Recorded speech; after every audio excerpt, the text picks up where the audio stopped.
Chapter 1351. Just one sentence from the Almighty. Bojo felt as though she had been tricked again. She really couldn't have a dark history. Especially in front of the Almighty.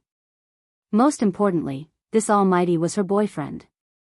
When they were about to alight, he reached out to pinch her face, his brows arched, giving off a gentle impression. "Do you think you can escape by pretending to be asleep?"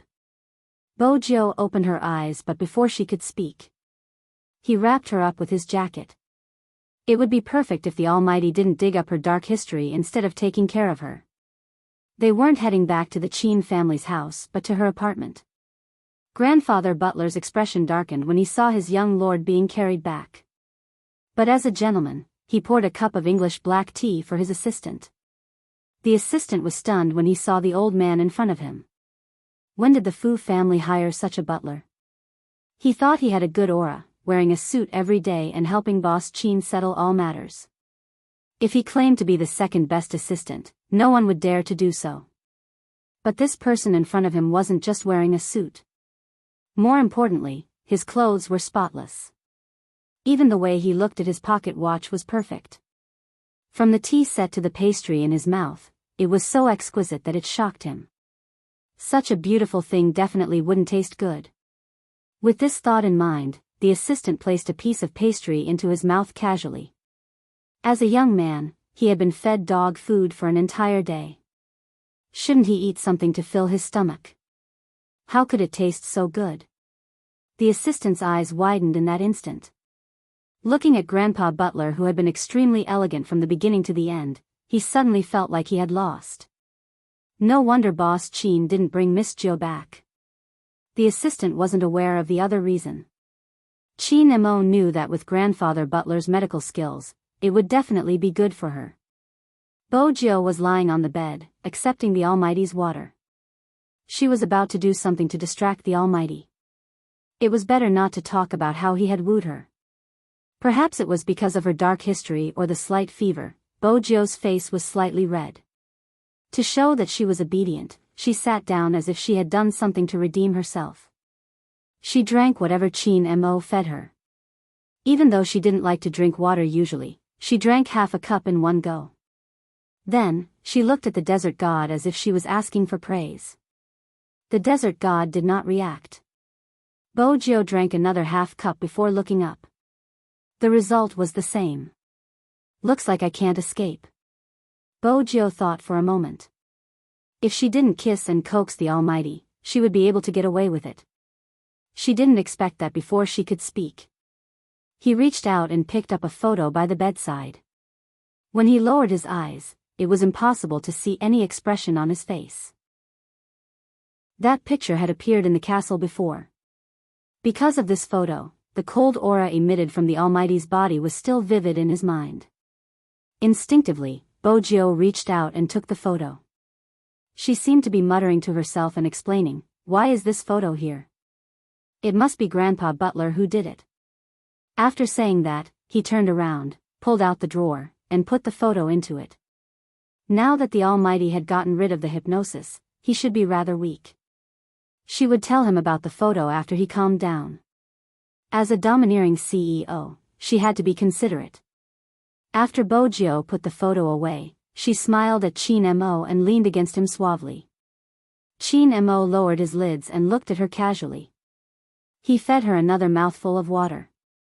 "It's not surprising that you did it. After all, she is your childhood sweetheart." Bojo drank the water nervously. After swallowing, she coughed lightly. "It really wasn't me." This time, the Almighty had indeed wronged her. She didn't have time to set up the photo. Ever since the hypnosis had been planted on the Almighty, Bojo had been thinking of ways to make him stay. Even though the Almighty had always called her sugar boy, Bojo could sense the playfulness behind it. It seemed as though he would leave once he lost interest. Of course, that was just her facade. But it was this facade. Bojo couldn't even coax little Princess Chin back then. Why would she take the photo out? Grandfather Butler was different. From a medical point of view, hypnosis would usually be related to memories that people weren't willing to face.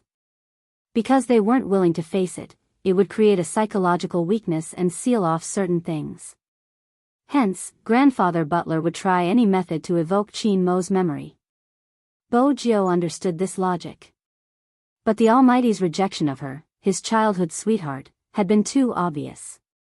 Now that she had a dark history, she had to avoid these minefield topics. Chin Mo could read her thoughts. He lifted his thin lips and pulled the drawer open.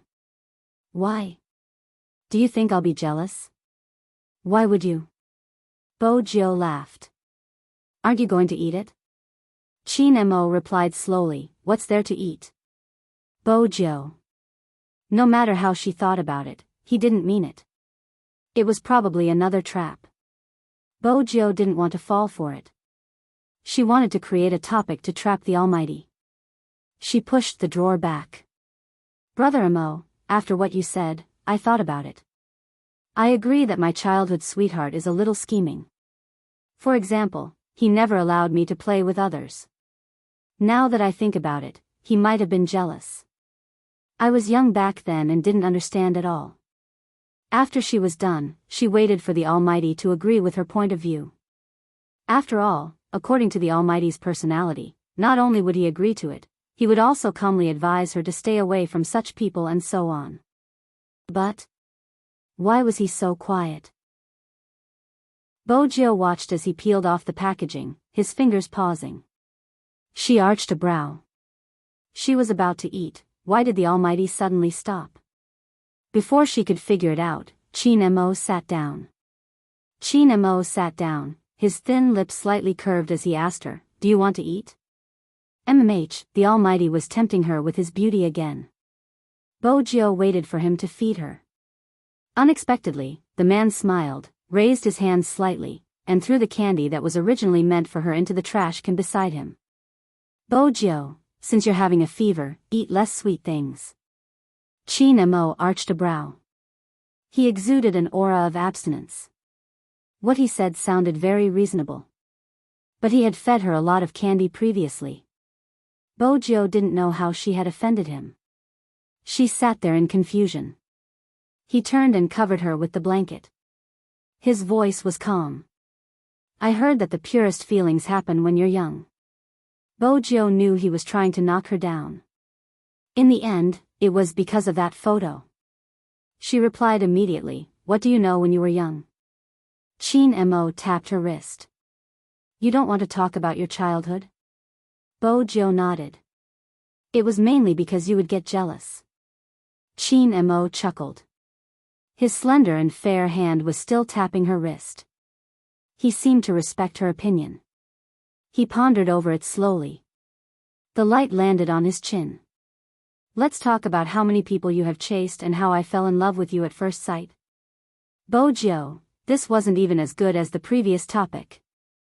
Bo Jiao wilted.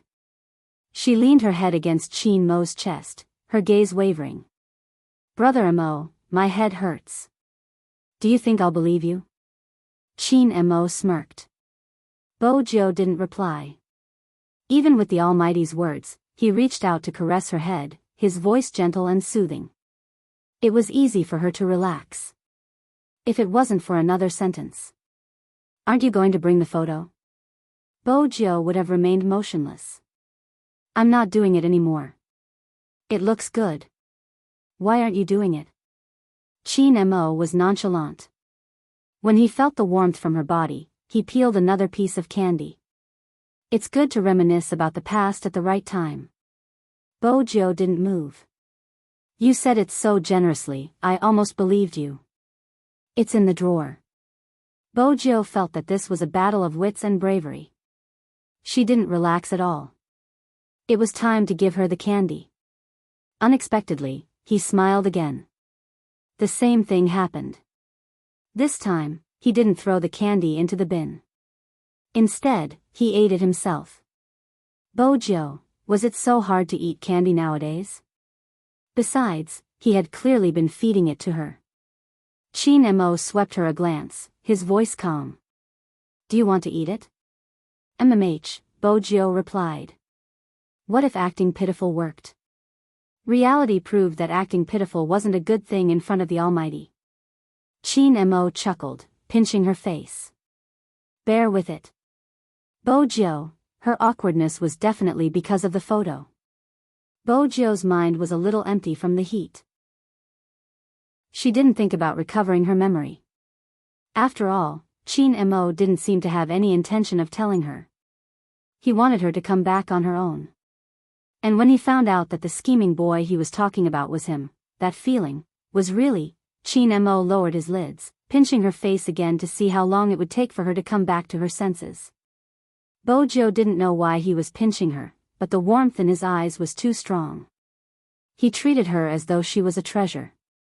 His eyes were half-lidded, making him look abstinent and seductive. He specialized in attacking people's hearts. The only thing she couldn't do about was seduction. Her clear eyes would naturally stare straight at him. Chin Mo paused when he saw her. His gaze deepened and he bent down, intending to kiss the corner of her lips. Unexpectedly, he couldn't control himself. His fingers slid across her softness. He wanted to melt her into a puddle in his arms. Bojo felt dizzy from the kiss. Even a fever couldn't compare to the warmth the Almighty gave her. Even so, Chin Mo could feel her body temperature rising. His forehead was pressed against hers. Because of her lack of energy, her heart seemed to be tied into a knot. Her blood seemed to have stopped flowing. He hugged her and in the end, fed her a candy. He lowered his head and kissed her hair. Tell me when you're thirsty. Bojo didn't think the Almighty was good at taking care of people in the past. But this time, it was different. Actually, even though it was just a fever, it was quite troublesome. There was no taste in her mouth. She wanted to drink water and eat something sweet and sour at the same time. But it wasn't good to eat sweets all the time. Her throat couldn't take it. It wasn't easy to make a person with a fever comfortable. However, his eyes never left her. Whenever she moved, he would know what she was going to do. The candy was replaced by fruit, and he was the one who fed her the whole time. She didn't even need to go to the washroom. Bojo's hands were weak, but she didn't need the drip anymore. He didn't listen to her. He bent down and carried her into the washroom. He even helped her untie the belt of her pajamas. The back of the Almighty's hands was very white. His fingertips seemed to be glowing. It was a sign of his temperament. When he brushed past her, Bojo always felt that it was strange for his hands to untie her pants. But from this angle, he didn't seem to mind at all. Call me when you're done. It was probably because he was taking care of her meticulously. Under the Almighty's supervision, Bojo drank many cups of water in one go. At around 10 p.m., Bojo's body temperature had returned to normal. Bojo's body temperature returned to normal. She closed her eyes and fell asleep in his arms. Unlike her, Chin Mo didn't sleep. He hugged her with one hand and used the other to check her temperature from time to time. A fever was most afraid of relapses in the night. Everyone knew that. Chin Mo didn't fall asleep immediately. His fingers caressed her cheeks and pushed the hair away. The gentleness in his eyes was bottomless. It seemed like it was about to spill out.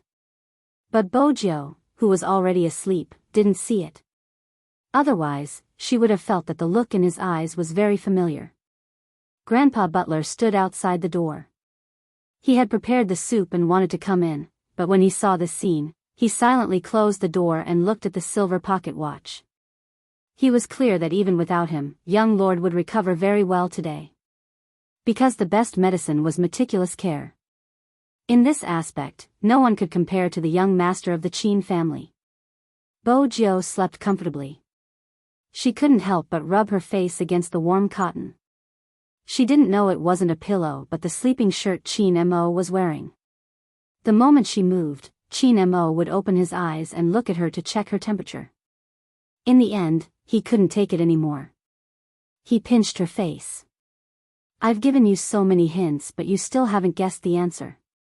Little Bojo, it isn't wrong to call you an idiot. Bojo seemed to be dreaming of something good. Her lips were still half raised. Her mouth was slightly open and there was moisture coming out. Qin Mo's gaze deepened. He turned sideways and placed the photo back in its original position. The night sky was getting darker. The netizens weren't sure what was going on. Their focus was on the competition. After the match between Supreme Alliance and Theo, they saw hope. At the same time, they realized that Supreme Alliance wasn't as good as the Japanese. Chapter 1352. After the match between Supreme Alliance and Theo, they saw hope. At the same time, they realized that Supreme Alliance's standards weren't as good as the Japanese. Many analysis posts were published, the gist of which was that the chances of Supreme Alliance losing were too high. It wasn't because Supreme Alliance wasn't good, but because the Japanese were too capable. Putting Yusishin aside, Hoshino's skills were world-class. They weren't just members of the Japanese. They were chosen by the Japanese to represent them in the international competition every year. Moreover, Supreme Alliance's strength didn't only come from their individual skills, more importantly, it came from their own fan base. Any one of them could start a conversation. It wasn't just limited to China. A long time ago, Lin Shintao had mentioned that Hoshino was his idol. His influence was evident since he was the idol of professional gamers. Supreme Alliance versus the Japanese. In China, there wasn't much of a difference. But in the international sports scene, the name Supreme Alliance hadn't appeared in the past 3 years. The foreign media had flipped through Supreme Alliance's competition history. Such a team wasn't eye-catching. Except for the most valuable esports player. But it had been 3 years since Qin Mo had been sealed. From the foreign media's point of view, Supreme Alliance hadn't been outstanding for the past 3 years. Did that mean Qin Mo's strength had weakened? After all, in China, many esports players would start a live stream after becoming a professional esports player. The huge influx of fans seemed to have made them forget their original intentions. In the end, they could still do live streams, but not professional esports. It was simple, the money earned from a professional esport wasn't as fast as a live stream. Besides, the fans would sometimes have fantasies about them, sending countless girls to their doorsteps. Hence, in the eyes of the foreign media, Supreme Alliance was already in the same state. After all, the team's looks made people feel that they should be celebrities. Moreover, it was Qin Mo. Many people said that if you were ugly, people would subconsciously identify you. Similarly, handsome people could do it too. It was just that their positions were different. The greater the discussion, the greater the pressure on Supreme Alliance. On the other hand, since they were professionals, they had to bear this pressure. The internet cafe was still lit, but it wasn't open. Yin Wuiao had a cigarette in his mouth. Just as he was about to go to bed, he heard someone knocking on the door. He pulled the iron door open and saw 3 people standing in a row outside. Shui Yaoyao, Coco, and Feng Shang. Perhaps it was because it was almost the holidays, the atmosphere outside was especially strong. The atmosphere of Christmas was everywhere, and it was snowing. The 3 of them always looked very young when they wore their combat uniforms on the outside and cotton-padded clothes on the inside. But Yin Wuiao thought for a moment. These 3 weren't that old, the oldest was only 19 years old. Come in. Yin Wuiao was still holding a box of instant noodles in his hand. Now that he saw 3 more people, he turned around and asked, "Do you want to eat?" The 3 of them nodded and followed behind Yin Wuiao, like children following their parents. As Yin Wuiao cooked instant noodles with a cigarette in his mouth, he wondered if he had become a mother ahead of time. One of the benefits of internet cafes was the abundance of snacks. The 3 of them didn't train today. Other than Coco, their faces were now recognizable. Even when they walked over, they wore masks and were now sitting in the private room. The private room was huge. The 3 of them sat, hugging a huge pile of snacks and watching Slam Dunk. Unlike the National League, they didn't play like their lives depended on it. They didn't watch the Japanese's tactics. There were so many classic images of the Japanese, they could imagine it even with their eyes closed. If there was a god in every field, the Japanese were undoubtedly the god of esports. Logic told them that they should relax and face the competition the next day. But they couldn't sleep, tossing and turning. It seemed like there were times when one would have such a feeling. When you were an ordinary person, you wanted to live a little more. When you weren't ordinary anymore, you could walk on the streets and see people discussing the holidays as they pleased. But when you could only wear a mask and walk through the dazzling array of shops, you would always be envious of others. The loneliness in your heart didn't seem to have found peace. Even the uneasiness wasn't something anyone could understand. Because they could feel their standards dropping, they couldn't help but walk here. Coco had thought that he would be alone, but the moment he turned the corner, he saw little Stutterer tying his shoelaces and Yao Yao waving at them. They didn't plan to meet each other, it was just a chance encounter. It seemed like everyone was the same, only then could they feel at ease. They knew what they were afraid of. They were afraid that they would lose the competition when their captain wasn't around. They were afraid that they would drag the entire team down because of their poor positioning. They didn't need anyone to tell them, they were clear about these problems. They were even afraid of these things, worried about them. After all, Little Spade had been in a bad state after the competition. Even now, her phone hadn't been switched on. The discussions online continued. They couldn't satisfy everyone. Even if they were sick, there would still be people who would find fault with them. Yin Weiyao had been in the industry for a long time. He knew what they were thinking when he came out with the noodles. He used his chopsticks to knock on the side of the pot. Bring the bowls. Why does the noodles feel a little hard? Coco was the first to eat. Feng Shang took a sip of the soup. There's something to eat, that's good enough. He accepted the explanation. Yin Weiyao was a rough uncle, he usually boiled his noodles, but when he saw the three of them, he turned on the fire. He arched a brow and took a bite, realizing that it wasn't delicious yet, he stopped eating. He lit a cigarette and put it in his mouth, smiling faintly. I say, I'm an old man, I don't worry so much. You guys are so young, why are you thinking so much? Even if you lose, you will still have a chance in the future. Coco paused, not saying a word. Yin Weiyao patted his shoulder. Don't give yourself too much pressure, we'll talk about it tomorrow. Don't worry about making mistakes, these things are normal in the competition. It wasn't clear if Yin Weiyao's words were effective or if it was because of the hunger, it was easier to resist. After finishing the noodles, the three of them found their own beds and sofas, lying down and falling asleep. Yin Weiyao glanced at it and brought 2 blankets over without batting an eyelid. One covered Coco and Feng Shang, while the other covered Shui Yao Yao. Then he turned his head, turning off the lights in the room. In the darkness, he didn't go to sleep, instead, he turned his head and lit another cigarette. Then he took out his phone, sending Feng Yi a message. They're all asleep, they've thought it through now, but I don't know what will happen tomorrow. When Feng Yi saw the message, he raised his hand and loosened the collar of his shirt. He lifted his head and looked at the city lights outside the window. That's right, what should I do tomorrow? He wasn't the only one thinking about this. With both hands in his pockets, Lin Feng, who was wearing a long black down jacket, was also thinking about this question after walking 3 streets. He was probably so focused that he didn't even notice the glass door in front of him. With a loud bang, he crashed into it. Lin Feng said in pain, "Ah." The most awkward thing wasn't being seen by strangers. It was being seen by the people he was most familiar with. It was accompanied by light laughter from the girls. What else could Lin Feng do? He had an expression that said, "I know you're laughing at me."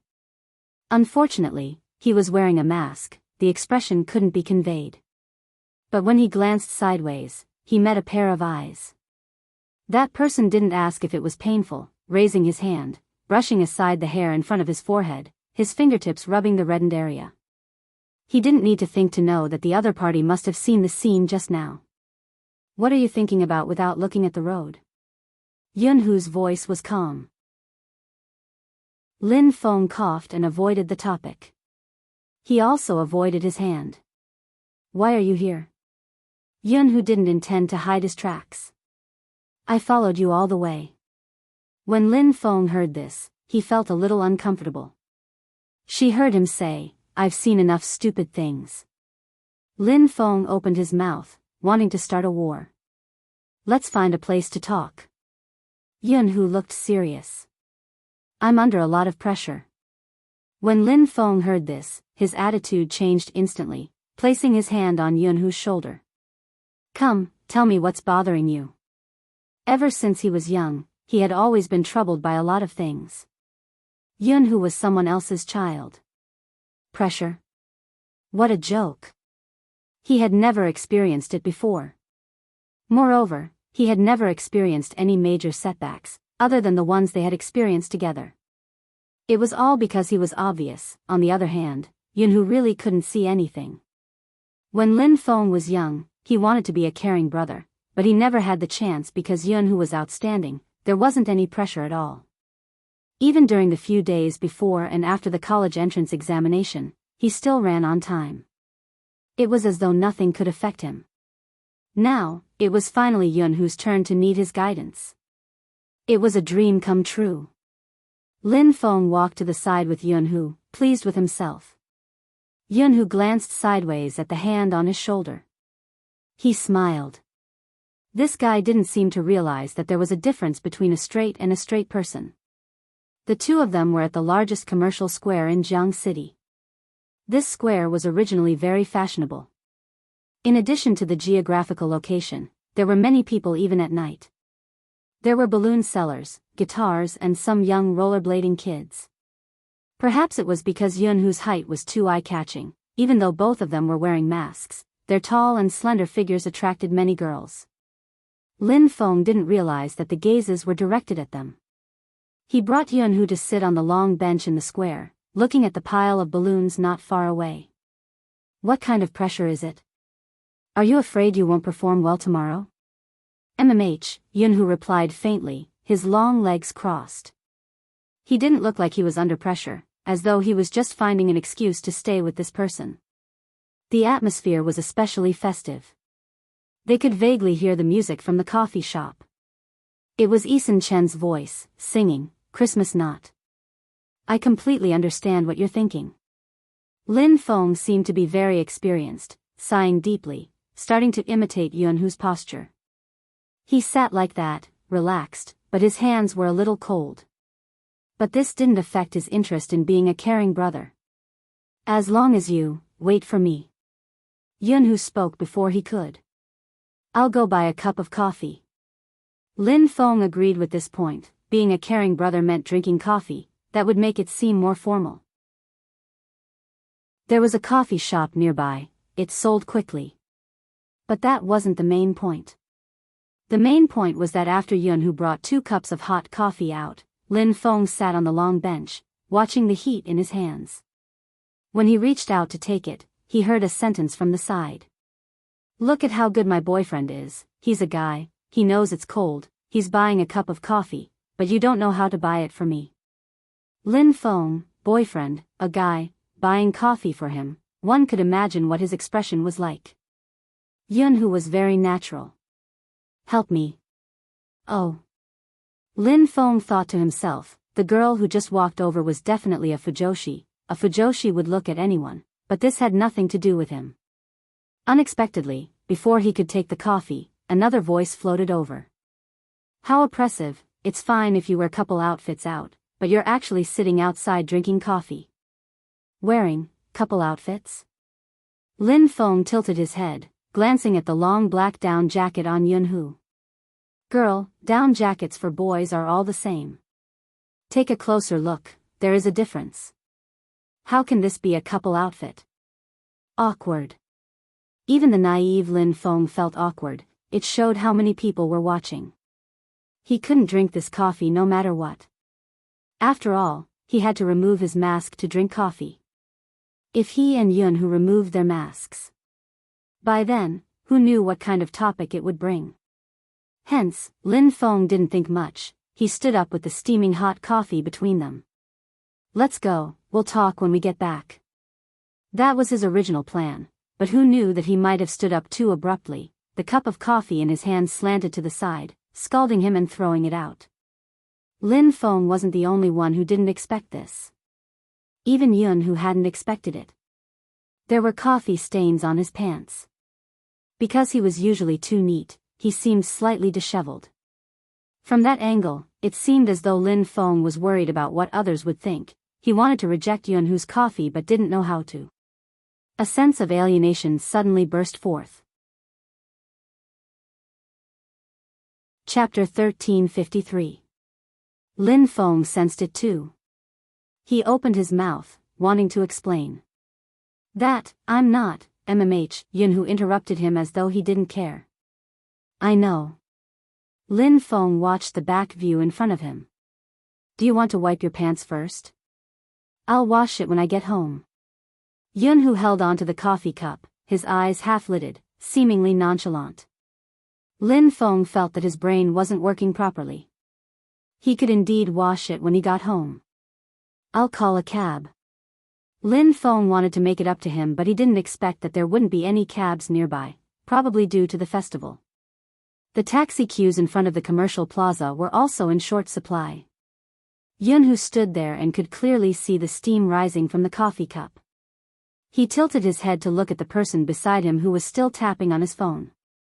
The snowflakes fell on his fingers, melting bit by bit. It was cold just looking at him.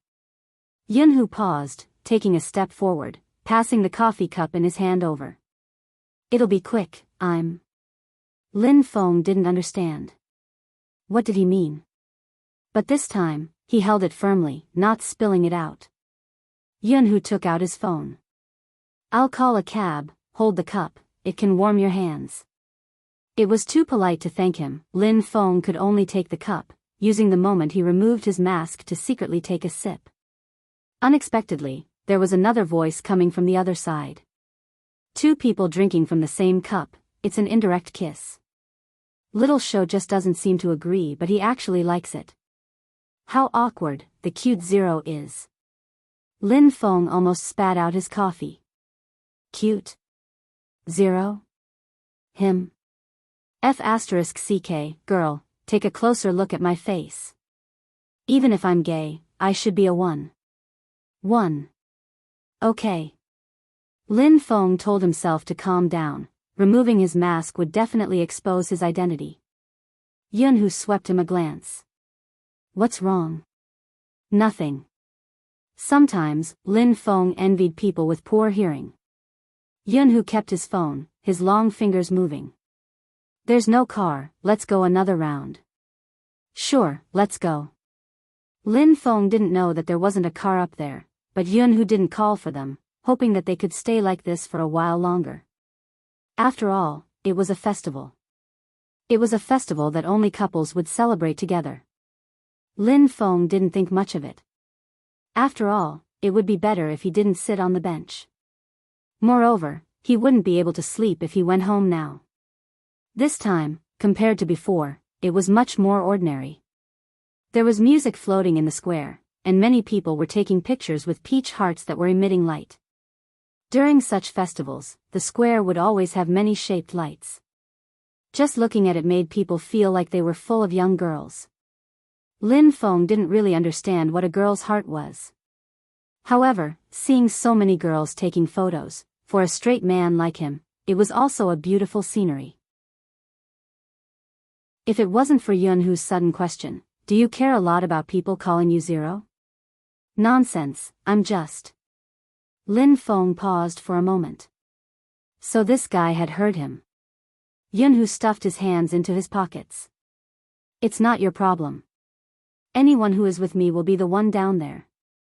Lin Feng chuckled.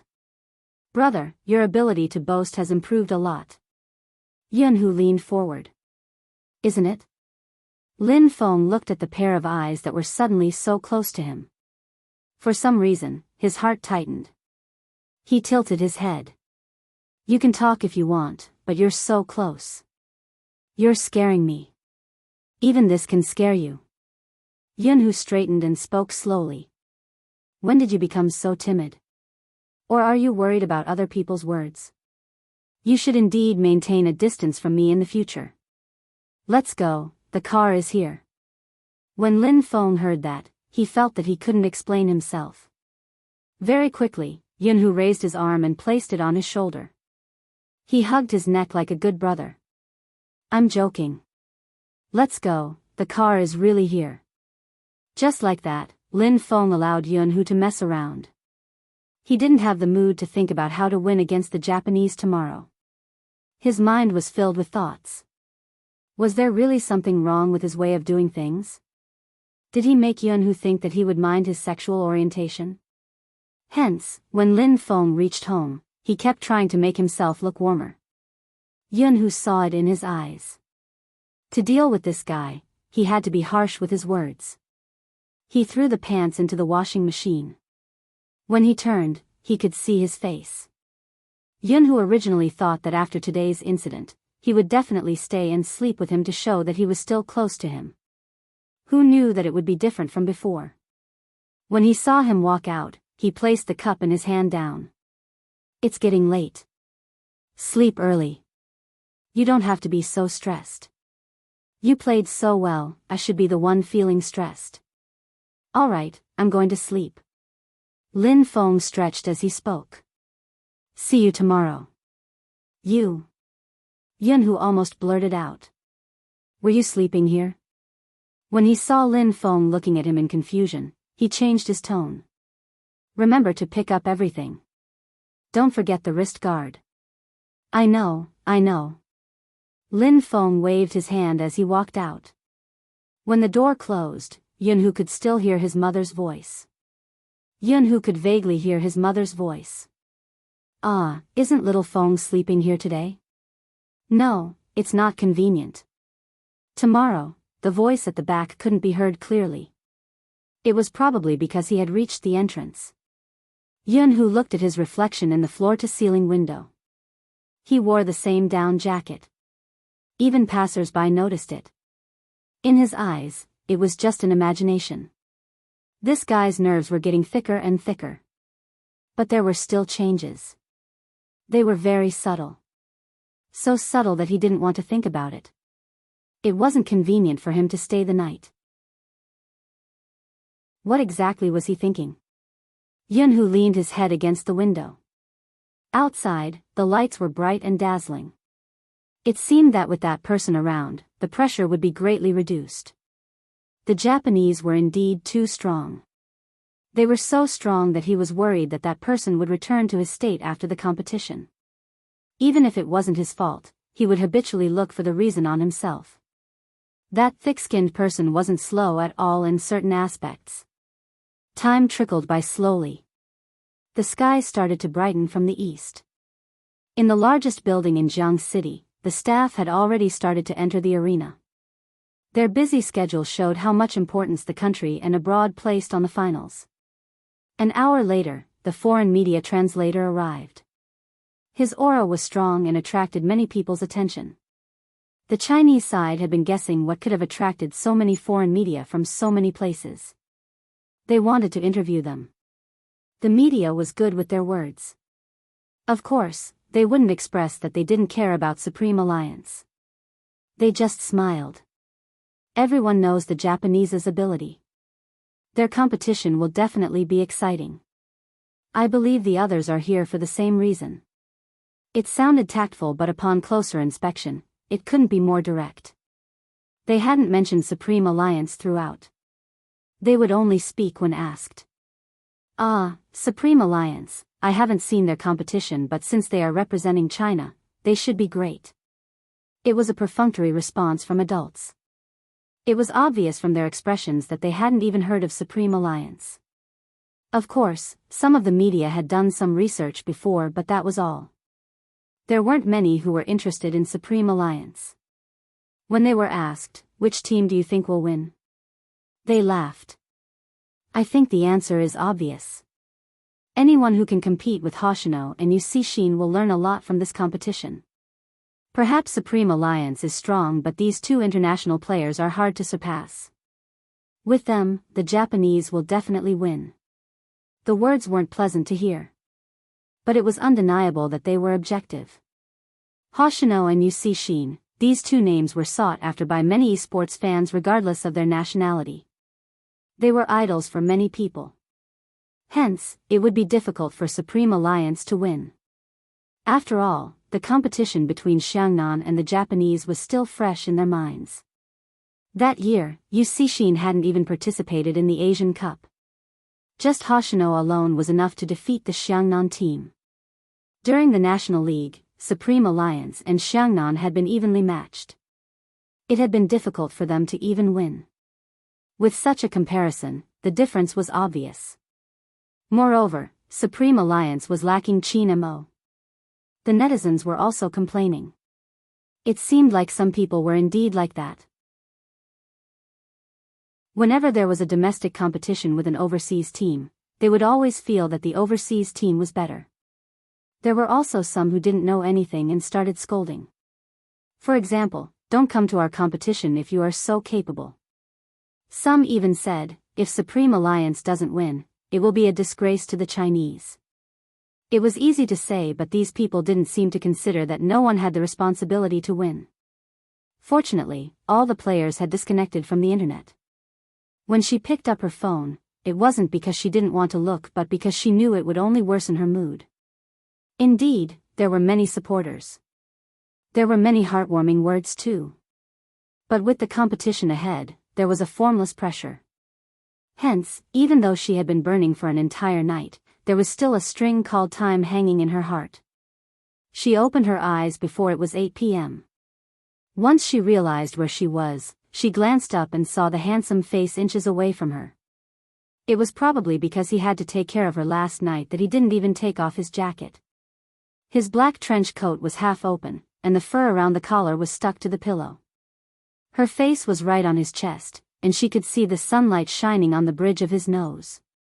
Perhaps because the halo was too strong, even his eyelashes were a shade darker than before. Like a crow's wings, they cast a soft shadow on his elegant and handsome face, making him look especially clean. Bojo wanted to get up, but the moment she moved, he woke up. Chapter 1354. Perhaps because the halo was too strong, even his eyelashes were a shade darker than before. Like a crow's wings, they cast a soft shadow on his elegant and handsome face, making him look especially clean. Bojo wanted to get up, but the moment she moved, he woke up. He frowned slightly. The Almighty had always been in a bad mood when he woke up, but he didn't seem to be in a bad mood today. Instead, he grabbed her wrist with one hand and pulled her closer to him, pressing his forehead against hers. His long eyelashes were right in front of him, measuring her body temperature in the most primitive way. Satisfied, he relaxed his brows, his voice still carrying the laziness of a person who had just woken up. "You're recovering well." When he said this, his breath landed on her face, even the tip of their noses touching. His heart inexplicably skipped a beat. She wanted to kiss him, but he didn't let her. He arched a brow, avoiding her. Trying to do something naughty again?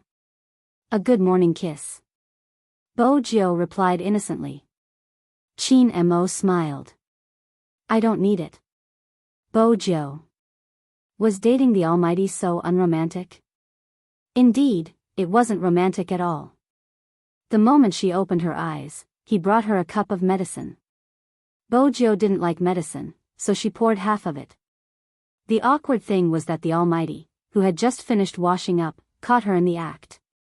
"Seems like you have a problem with the medicine I brewed for you," Qin Mo said nonchalantly. "There's a competition later, and after drinking the medicine, you'll feel sleepy." Bojo replied righteously. "I'll feel sleepy when I have a fever," Qin Mo replied, tapping the bottom of her cup with his finger. The Almighty had this aura. If you didn't listen to him, it would seem like you were being unreasonable. Bojo tilted her head up and finished the rest of the cup. The root wasn't bitter, but she couldn't stand the taste. She wanted to rinse her mouth. The moment she placed the cup down, he leaned over and kissed the corner of her lips. It wasn't an expected kiss. Bojo's hand stilled as he smiled. "Not bad, you're a good girl." That was. Little Bojo lifted her thin lips after being praised. She couldn't suppress her happiness. However, for some reason, there was an indescribable sense of familiarity. Even as she brushed her teeth, she couldn't help but feel confused. Because they were going to the competition, their clothes were very simple. The black and white uniform wasn't complicated, but when Bojo wore it, there was an indescribable tension. Today, she was not wearing a dress. Because everything that needed to be proven had already been proven. He looked like a handsome young man who had walked out of a manga. The black diamond earring on his left ear was sparkling. When she walked out, she saw that person standing in front of the dressing mirror, tilting his head to tidy up his sleeves. His slender and fair fingers were beautiful. It was as if just this action alone could remind her of the way he played games. Time and time again, he amazed everyone and created impossible records again and again. The Almighty's skin was really good. The white porcelain always gave people a cold feeling that was difficult to approach. Abstinence's aura had never weakened since he put on the battle uniform. Behind him, the word Supreme Alliance floated. It was just like the first time they met, when he stood at the highest point. That was right. Bojo told herself. Chapter 1355. At 10 in the morning, before the ticketing started, there was already a huge crowd at the venue. The atmosphere at the venue could be described as a boiling cauldron of voices. There weren't just domestic fans, there were also some who flew over from other places just to watch the Asian Cup. The media held their topics and cameras, interviewing everywhere. The scene was so lively that even security personnel were deployed. The subway entrance at that station had been blocked to the point where not even a drop of water could trickle through. Everyone had an indescribable excitement on their faces. The organizers had even invited famous cosplayers and CVs in the industry. Everyone had seen cosplayers cosplaying Almighties before. But it was the first time the fans had seen Almighties dubbing in the game. The benefits of the Asian Cup finals were simply too good to be true. Regardless of whether it was a girl or a boy, they would stick the logo of the team they supported on their faces. The temperature in Jiang City wasn't low, but it didn't affect the enthusiasm of the people. Shui Yaoyao watched the scene on the television, reaching out to stuff the milk that Coco had given her into her backpack. Yin Wuyao had prepared the milk. In his eyes, the three of them were all children. He had spoken to Feng Yi on the phone yesterday. At 10:30, the commercial car of Supreme Alliance arrived on time. Feng Yi was sitting in the front passenger seat. The first thing he asked was, "Have you eaten?" "Why yes, Uncle's girlfriend made it." Feng Shang held the milk bag in his mouth, looking refreshed. Feng Yi turned back, arching a brow at Yin Wuyao. Yin Wuyao replied calmly, "Fan." A fan who chased him to the internet cafe. Coco held the milk bag in his mouth.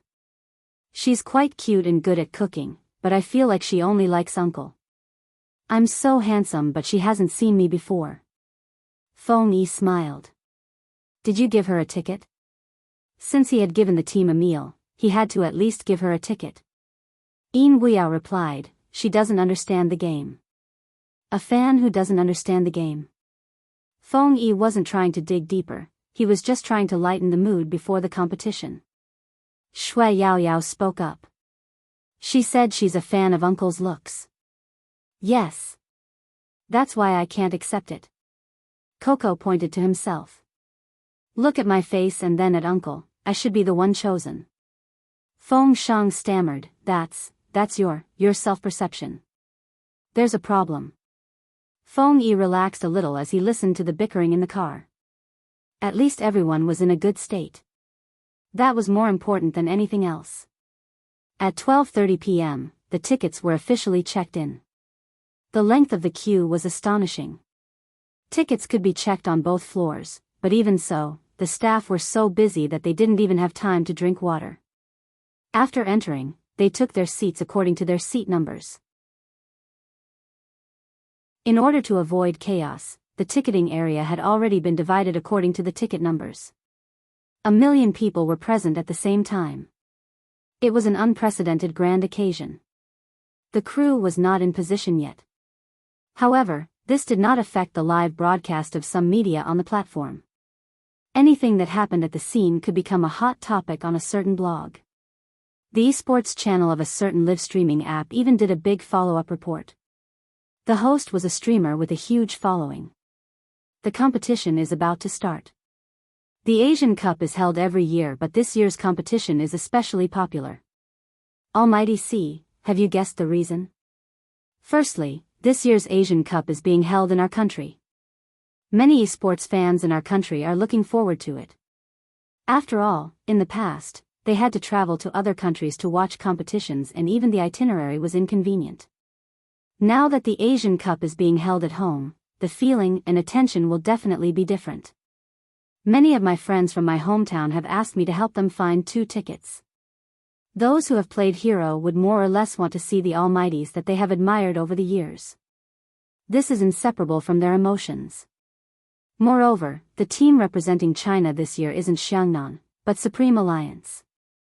The strength of this team will leave a deeper impression. As an old man who has retired from esports, if it wasn't for my work arrangements, I would really like to go and take a look.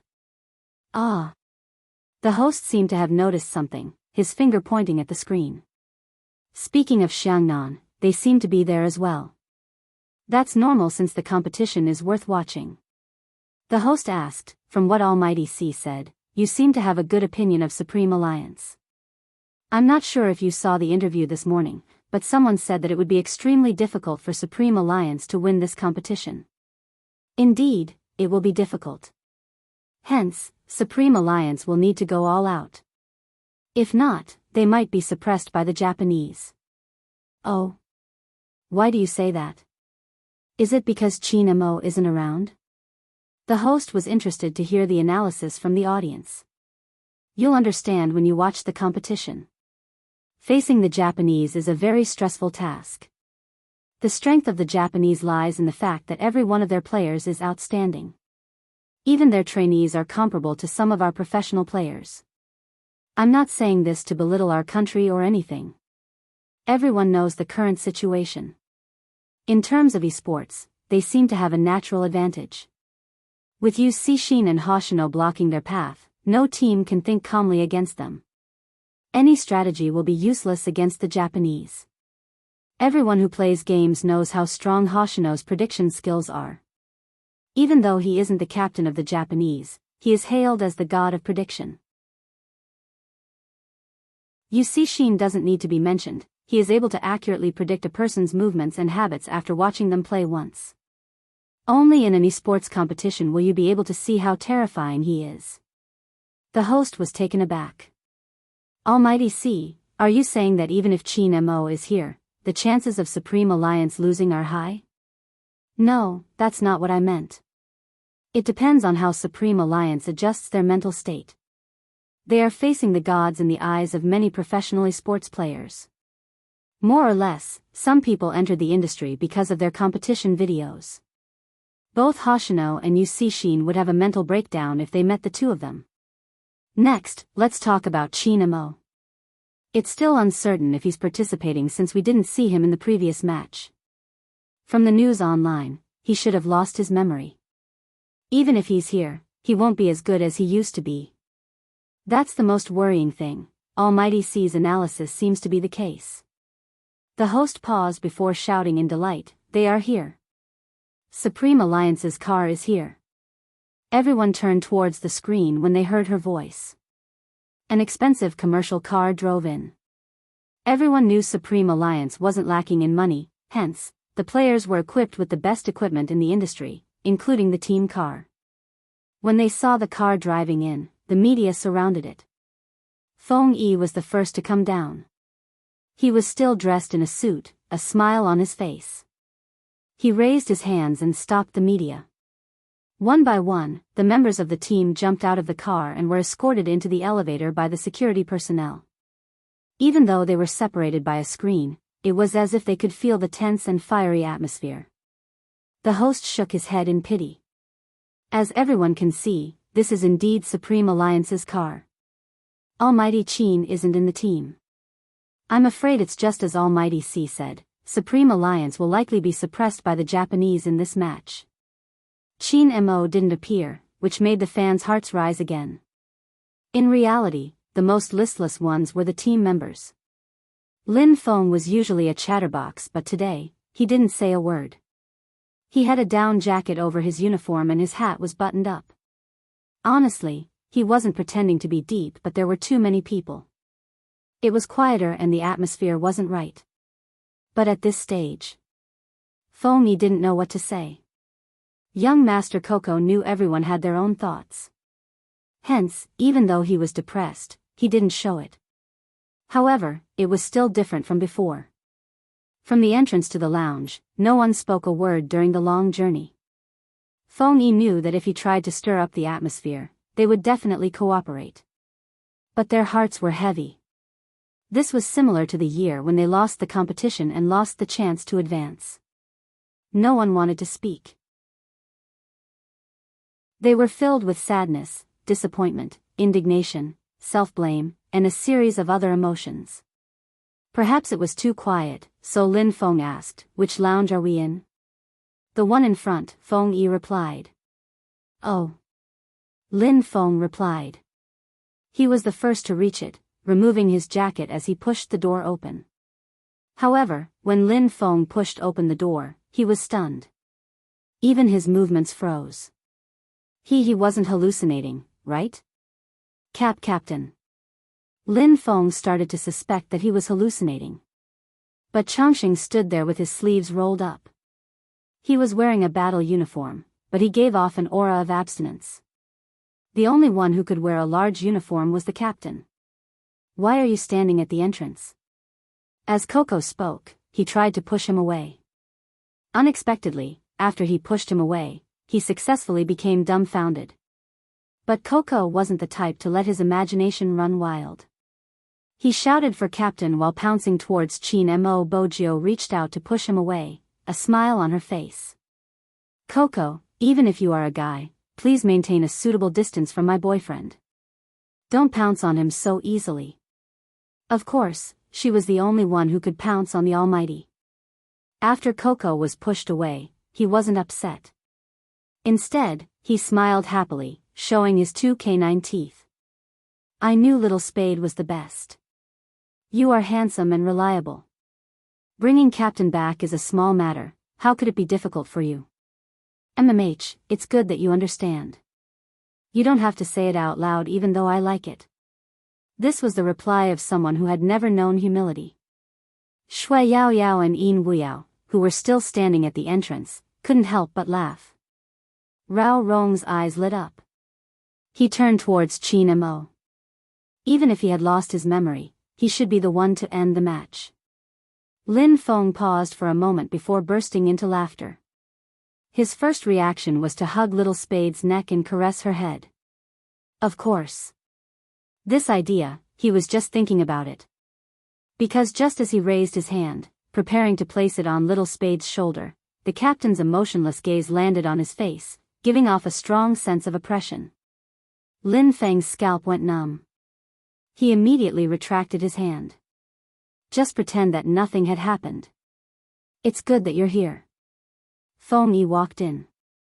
At this moment, the smile on his face was real. He had already prepared himself for Little Spade's absence. Unexpectedly, Little Spade wasn't the only one who came. Even young Master Qin was back. At this moment, the rock in Feng Yi's heart finally fell. After all these years, all he owed was a match like this. Because there were other people in the team, he had to consider them every time. They were supposed to be famous in international competitions, but because of the team itself, they couldn't compete at a bigger venue. If they were really implicated, in reality, it was Supreme Alliance that implicated Qin Mo. They weren't like Xiangnan, they didn't have a lot of reserve strength to use. In fact, they didn't even have the right conditions. If he had gone to Xiangnan, his godlike operation would have been known to the world.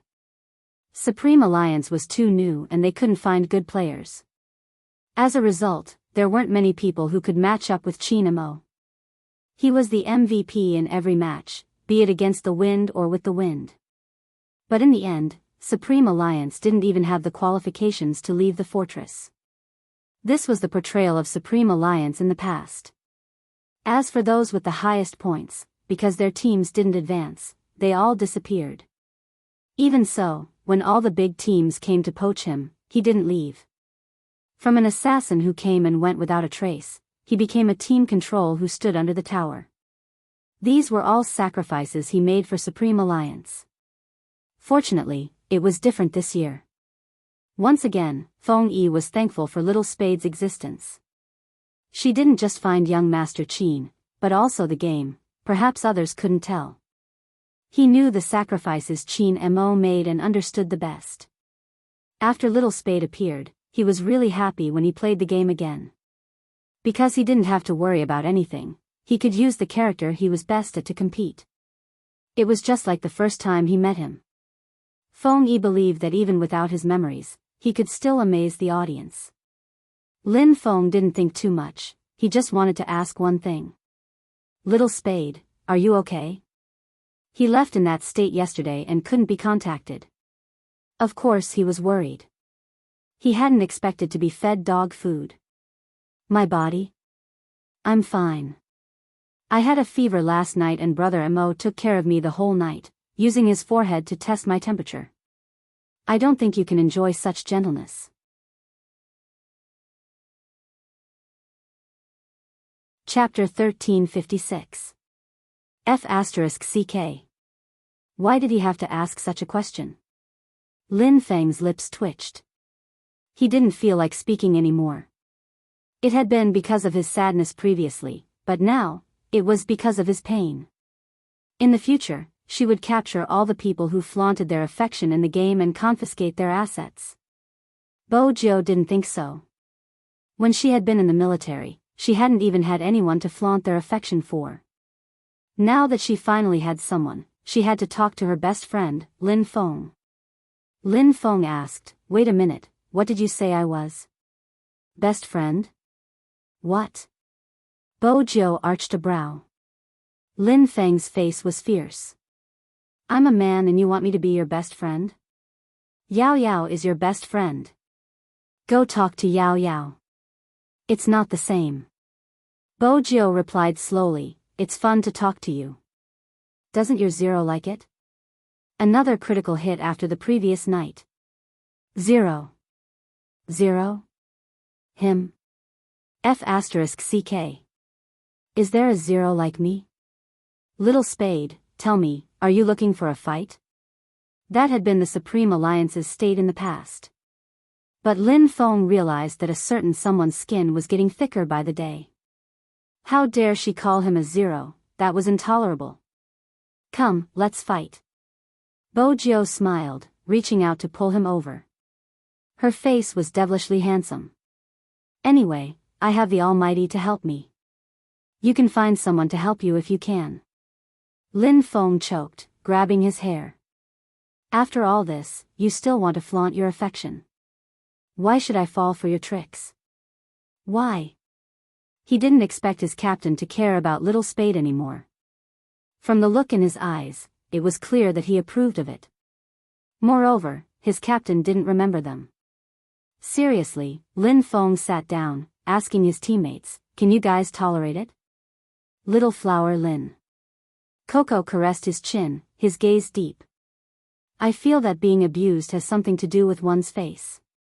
Why don't you do it? I'll help you adjust and perhaps you might be able to escape the fate of being abused." Lin Feng didn't reply.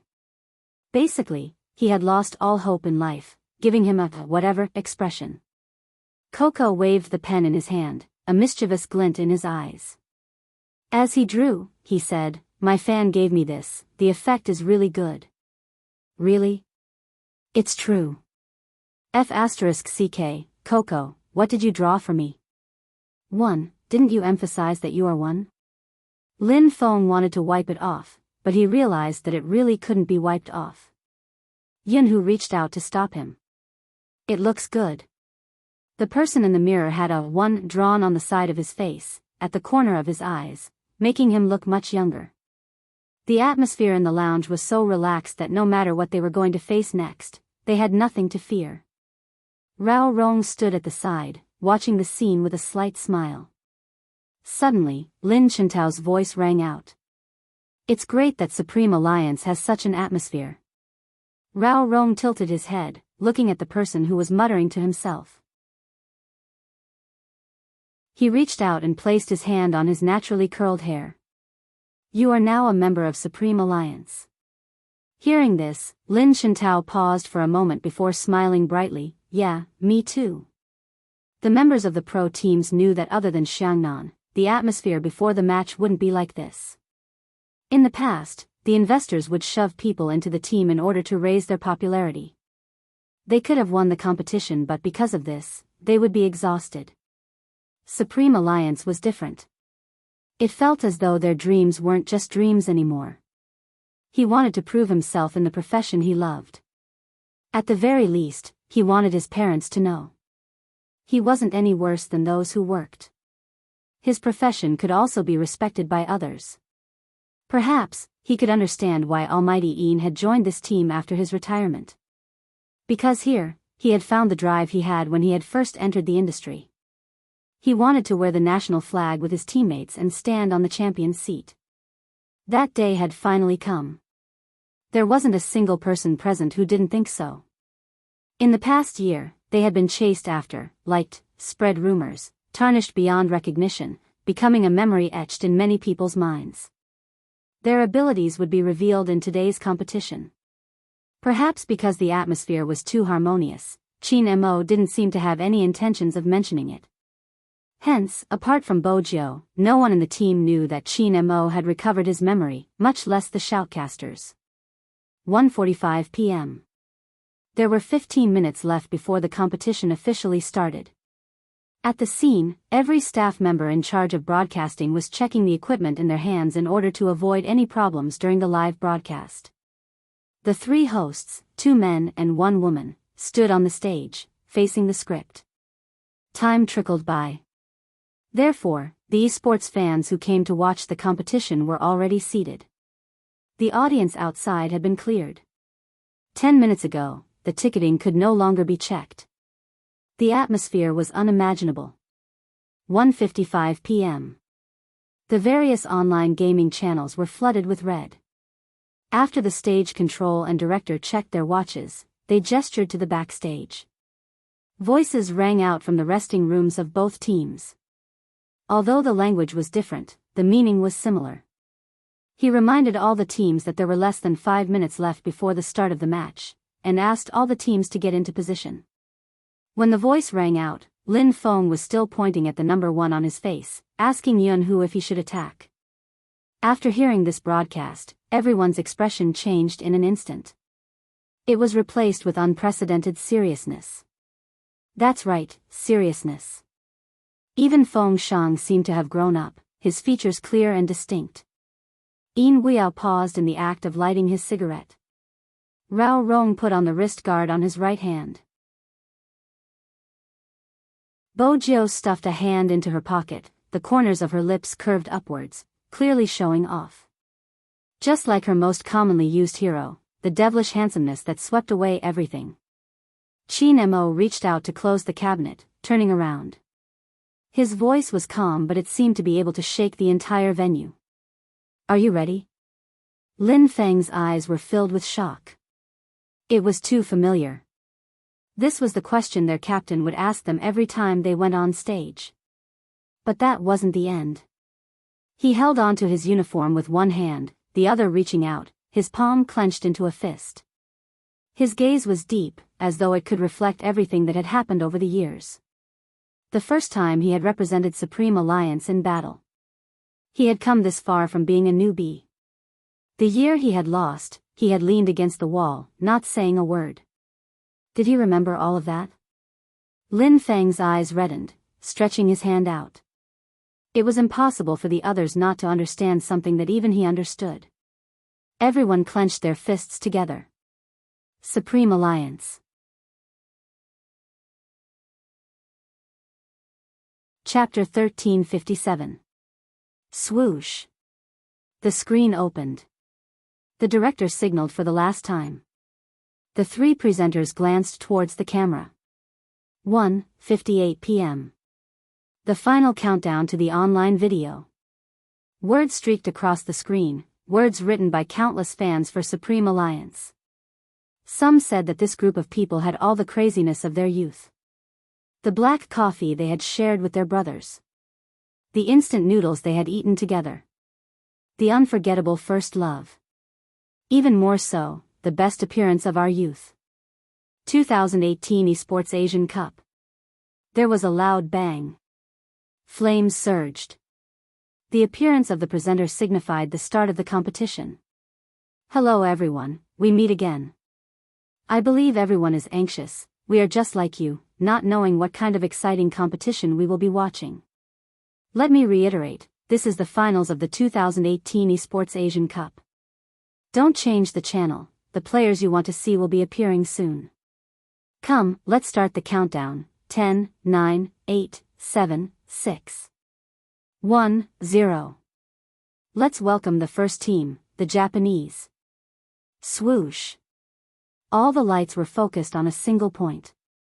At the large entrance on the left, those people seemed to have walked out from the halo. It wasn't baseless to say that the Japanese were strong. Just like their aura, it was as if they were formed by nature. Yusishin still had long, silky black hair, but it didn't seem feminine. Instead, after he wore the tailored uniform, there was a sharpness that couldn't be ignored, just like the smile hanging on his lips. His dark aura was thick, it wasn't something to be trifled with. Hoshino stood beside him. It was obvious he was different today, his black hair tied up with a hairband, his brows like the first snow of winter, revealing his original aura. The doll-faced man stood behind, the entire lineup drawn out. Even though it wasn't their home game. The cheers for Hoshino and Yusishin didn't diminish. Some even stood up in agitation. It was purely out of love. On the screens, the information of every member of the Japanese team was displayed. It was enough to make the blood boil. It was because of this that people wanted to see Supreme Alliance come out. The fans clutched the support sticks in their hands so tightly they couldn't even imagine it. In that group of people, there was an auntie who didn't seem to understand what esports was. She was dressed very beautifully today, just like when she had appeared in court for her daughter. However, at that time, the light in her eyes was almost extinguished. The injustices. Who could really empathize with her? When she was in so much pain that she even wanted to end her own life, some people were still asking her to talk about her morals. She got through the darkness that she thought she would never get out of. Rather than saying that he had gained power. Or rather, when she saw the child, she felt that there was still light. Now she was sitting here, watching that group of people compete. His heart was warm, and so were his eyes. There were some things that she did not understand. But she understood those emotions. The young lady beside her held onto her hand and pointed. Auntie, Big Spade will be coming out from that place in a while. I wonder what she will be wearing today and if she will be wearing a dress. She wore a dress yesterday, commanding the entire battle. Her godly predictions emptied my blood. If she wears a dress today, the guys sitting next to us will definitely go crazy. Me too, I brought a Polaroid so I could take a photo of her for my friends. Regardless of what she wears, I like it. As the young lady spoke, she would laugh with her friends. Previously, they had been worried that she wouldn't understand, which was why they had sat on either side of her. Even when they had entered the stadium, they had helped her, even pointing at their own fan attire. We are all Spade fans, we are a family. Who was the one that said that the more darkness one experienced, the more warmth one would understand? They had never met before, but because of their mutual love for the same person, they would protect her wherever they went. Auntie, sit here. The young ladies would even tidy up the rubbish and place it in a bag.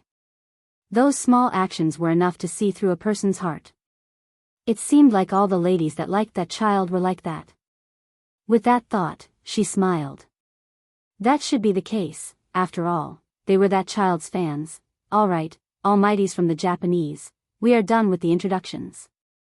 Now, let's welcome our second team, Supreme Alliance. The moment the two words, Supreme Alliance, came out, countless people felt as if their hearts were being squeezed, and all their gazes were looking in the same direction. At the place where the lights were concentrated, figures could be vaguely seen walking out. All of them stood with their backs to the light, their shadows long and slender. It was probably because of the strong lighting, which made it difficult to see their faces clearly. When they slowly approached and formed a line, some people suddenly froze in place. Their eyes widened, tearing up. Some of them even reached out to cover their mouths in agitation. It was all because of the tall and straight figure at the front. The wind blew against his uniform, causing it to flap loudly. He lifted his brows slightly, and all the light seemed to rush into his eyes, dazzling to the extreme. "Boss. Almighty Qin. I knew you would come back. We are all waiting for you." It wasn't known who shouted first, but with a loud swoosh, a few boys unfurled the banner in their hands, their eyes red and filled with passion. In reality, they really didn't have any hope. Even though they were indignant, he hadn't even appeared in the previous match. So many people were scolding him. They were scolding him for not being able to handle the pressure as an almighty. But they forgot that they were the ones who didn't allow him to participate. After yesterday, many of them weren't feeling good. Especially the fans of the official team. They had been waiting under his official Weibo, watching his past posts and videos that had dominated the headlines countless times. They reposted silently, hoping that he would come back. After all, Supreme Alliance without Qin Mo. How could it be the real Supreme Alliance? Don't forget who had created it. It could be said that no one had the right to decide Supreme Alliance's direction. Only he had. Because of him, Supreme Alliance had been remembered by countless people that year. And because of him, Supreme Alliance hadn't been eliminated until this day. Many teams had disbanded because their members were old and had lost their value. But Supreme Alliance didn't. It was because of that person who balanced these things. Perhaps only the fans who had followed him all the way would understand. Asking a natural-born assassin to retract his edge and play a gentle team control. How much sacrifice was required? He wasn't like what the outside world said, unable to withstand the pressure.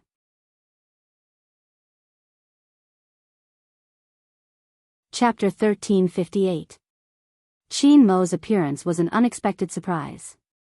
The number of views on the live stream reached its peak in a second.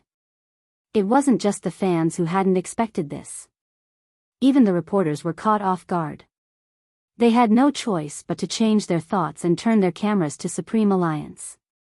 Logically speaking, Feng Yi, who was good at public relations, would have given them the news beforehand.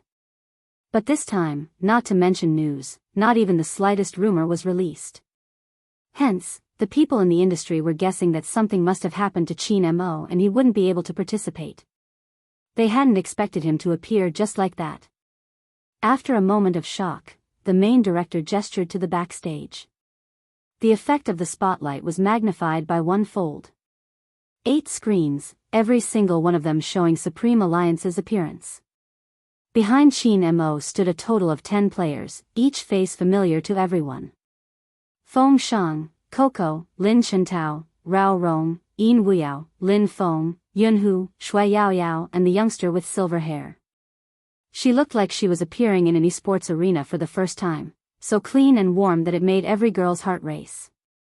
Even though they knew her gender, the moment they saw her in the black and white uniform, with one hand in her pocket and the curve of her chin stretched, they still felt defeated. There seemed to be a faint smile on her face. The chandelier illuminated her silhouette clearly, even her pale lips seemed to glow. Whoosh! Her name appeared on the big screen, Spade Z. There was almost no need for anyone to introduce her to them. Information about her already appeared in their minds. The first kill king of Area C had entered the enemy's camp alone. Wherever he went, not even a blade of grass grew. This was the complete Supreme Alliance. Obviously, the host's reaction was stunned. Hence, after Supreme Alliance sat down, she said, "It's so exciting, I didn't expect Almighty Qin to appear at this time. I believe the finals will be exciting. I believe the audience is just like me, we can't wait any longer. Now, may we invite all the teams to announce the lineup for the first single match." Instantly, cries of support rang out from all directions. It was as if everyone was shouting out all their enthusiasm, and even their eyes were filled with light. When Shin, who was sitting at the back of the Japanese, saw this scene, he leaned back lazily and smiled. What's wrong? Our invincible vice captain, do you have any good ideas to deal with Chin? There is one. Hoshino glanced over and moved his hair aside. Let me interact with Z more. He'll be jealous. Shin narrowed his eyes. It's a good idea, but I don't like it. Leave Chin to me, what do you think? How long have you been waiting for this match? Hoshino asked in return. Shin laughed. Will I wait for the competition? Haven't you been watching Chin Mo's video from back then? Hoshino asked slowly. Those who don't know might think you have feelings for him. Shin stilled, straightening his back, his eyes dimming. Do you think my prediction is more accurate or his? I see. Hoshino put on his wristband. We will be fighting as a team, you and I will be fighting as a team. Shin's smile deepened. That's what I meant. The other members of the Japanese felt a chill at the back of their neck, wondering why their captain and vice-captain were so serious today. They were actually going to fight as a team. One had to know that the vice-captain was best at solo fights. There was a legend in the esports industry that if they met the Japanese, they could just give up on the single combat. Because with Hoshino's ability, no one would be able to surpass him. What was the point of changing to a team battle? The doll-faced youth was young and curious. Watanabe caressed his chin. Supreme Alliance will probably send their important members into the team battle, which means, before he could finish his analysis, the Japanese team's individual player appeared on the screen. 2 words, Watanabe. Watanabe's face appeared in front of everyone. He arched a brow. The host added, all right, the Japanese have pressed the confirmation button. Let's take a look at Supreme Alliance's player. North of the Een Mountain. The two of them stood up at the same time. Watanabe's lips lifted. Since that's the case, let me test the waters. With that, he walked up the stage, sat in front of the computer, and wore the black earpiece hanging at the side, not forgetting to glance at his fans. The shoutcasters asked, it's rare to see such an appearance. Indeed. The other shoutcaster added, honestly, I have watched many of the Japanese's competitions over the years. Under normal circumstances, Hoshino would definitely be the first to participate in such a large-scale competition. It was the same for the match against Xiangnan last year. Why is it different this year? They probably have some ulterior motives. Probably. The shoutcasters couldn't make sense of it either. On the other hand, there were people online who were asking why the Japanese had chosen such an appearance. Look at today's competition logically. Everyone knows that Chin Mo's memory loss is set in stone and his skills have deteriorated due to the memory loss.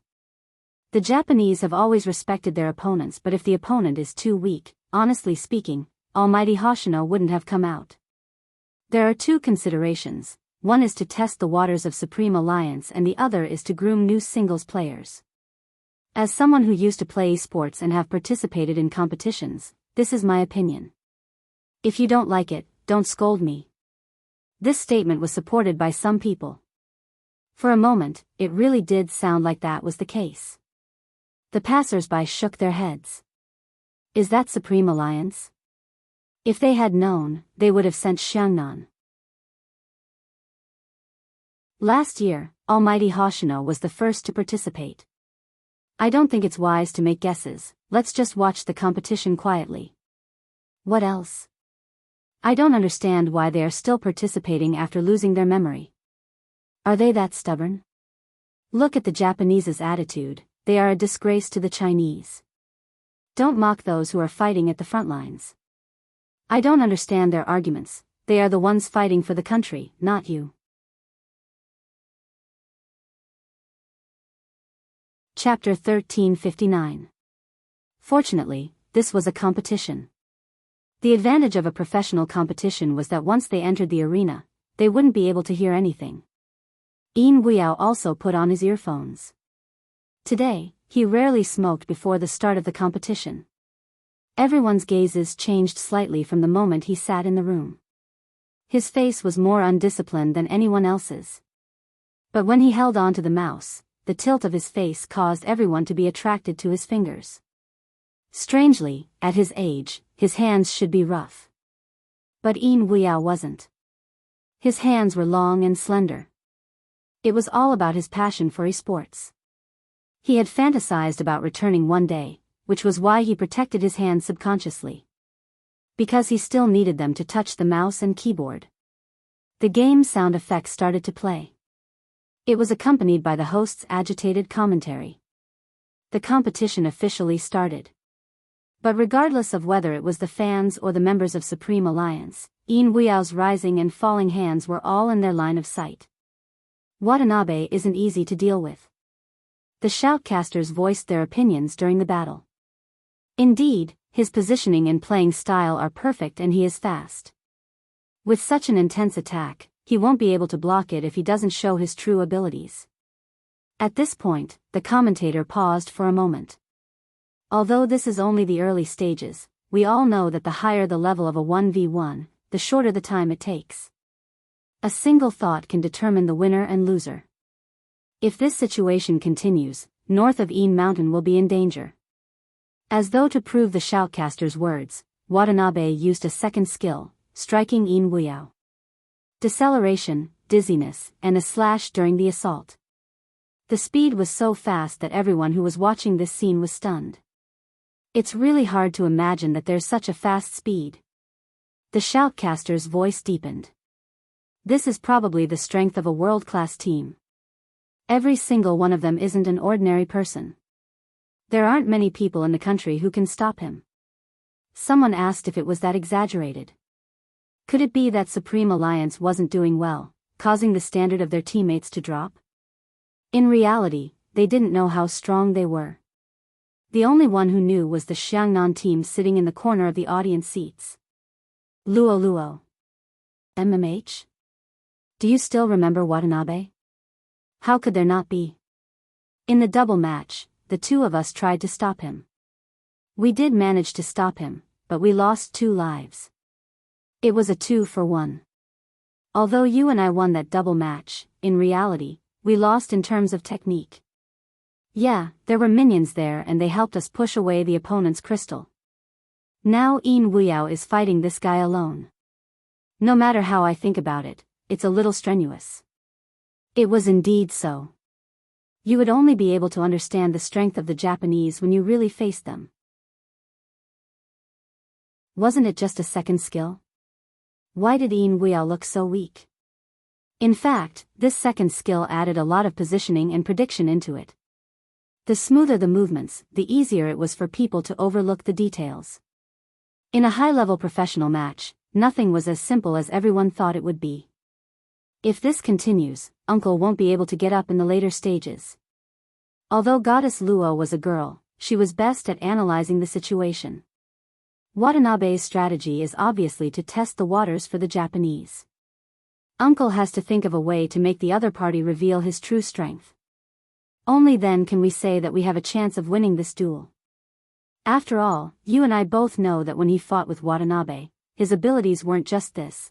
Before Goddess Luo could finish her sentence, Xiao Jing's voice rang out. He crossed his arms, his dark eyes focused on the screen. It's coming. What's coming? Before anyone could react, Yi Chen had already taken action. Watanabe suddenly launched his second wave of attacks. The defense tower was still there, it was completely unexpected. It was another second skill. Just as everyone thought Yin Weiyao was oblivious and was doomed. His right hand moved swiftly, leaving the opponent's area of control. The tower's damage landed on Watanabe's body. But that wasn't the end. Watanabe moved his mouse, wanting to use his positioning to take the first HP, unexpectedly. In the blink of an eye, that person moved his mouse handsomely, his fingers moving up and down on the keyboard as he spun around and stabbed Watanabe. Beautiful. The shoutcaster couldn't help but exclaim. Watanabe's intelligence moved.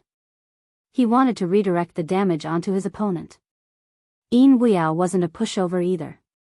He moved like a snake to avoid the damage. The audience's jaws dropped. But Watanabe didn't let go of this chance. And he really managed to hit his opponent. In a flash, he dashed forward again. Yin Weiyao backhanded him. The two of them hit each other at the same time. KO. The music started. Everyone saw these two words appear on the screen. North of Yin Weiyao fell backwards in a pool of blood. Even though many fans couldn't accept what they were seeing. But it was indeed the drop of blood that Yin Weiyao had given away. According to international practice. In a 1v1 PK, whoever could get the first drop of blood would be the victor. The fans didn't expect it to end so quickly. The defense tower hadn't even fallen. Why was it gone? This was the middle stage. The match hadn't even started for 20 minutes. How did it end just like that? Just as the audience sat in front of their computers, feeling that Supreme Alliance wasn't worth watching anymore and was about to give up on the competition. All of a sudden, another sound effect played. It was Watanabe. He was lying in a pool of blood too, but he was a step slower than Yin Weiyao. Watanabe hadn't expected this. Even his hand, which was holding the mouse, paused. It was in his calculations. After killing someone, he could ensure that he wouldn't die when he left the tower. Even if the other party retaliated, it would be within his control. Watanabe narrowed his eyes, glancing up at the slow-motion replay. That was when he realized that the other party wasn't just retaliating, he was also moving skillfully. He had obviously sensed his second attack and was planning to retaliate. If it wasn't for the fact that his opponent had slowed down during the turn just now, he might have been the first to be killed. Watanabe's lips twitched, as though he was saying, "Interesting." It was indeed interesting. He hadn't seen such an opponent in a long time. Even in such a situation, he was still able to bring him along. Everyone's eyes widened, and even the shoutcasters felt that it was a pity at that moment. But a competition was a competition and rules were rules. Yin Weiyao was the first to fall and the first HP belonged to Watanabe. Hence, even though both parties had eliminated each other.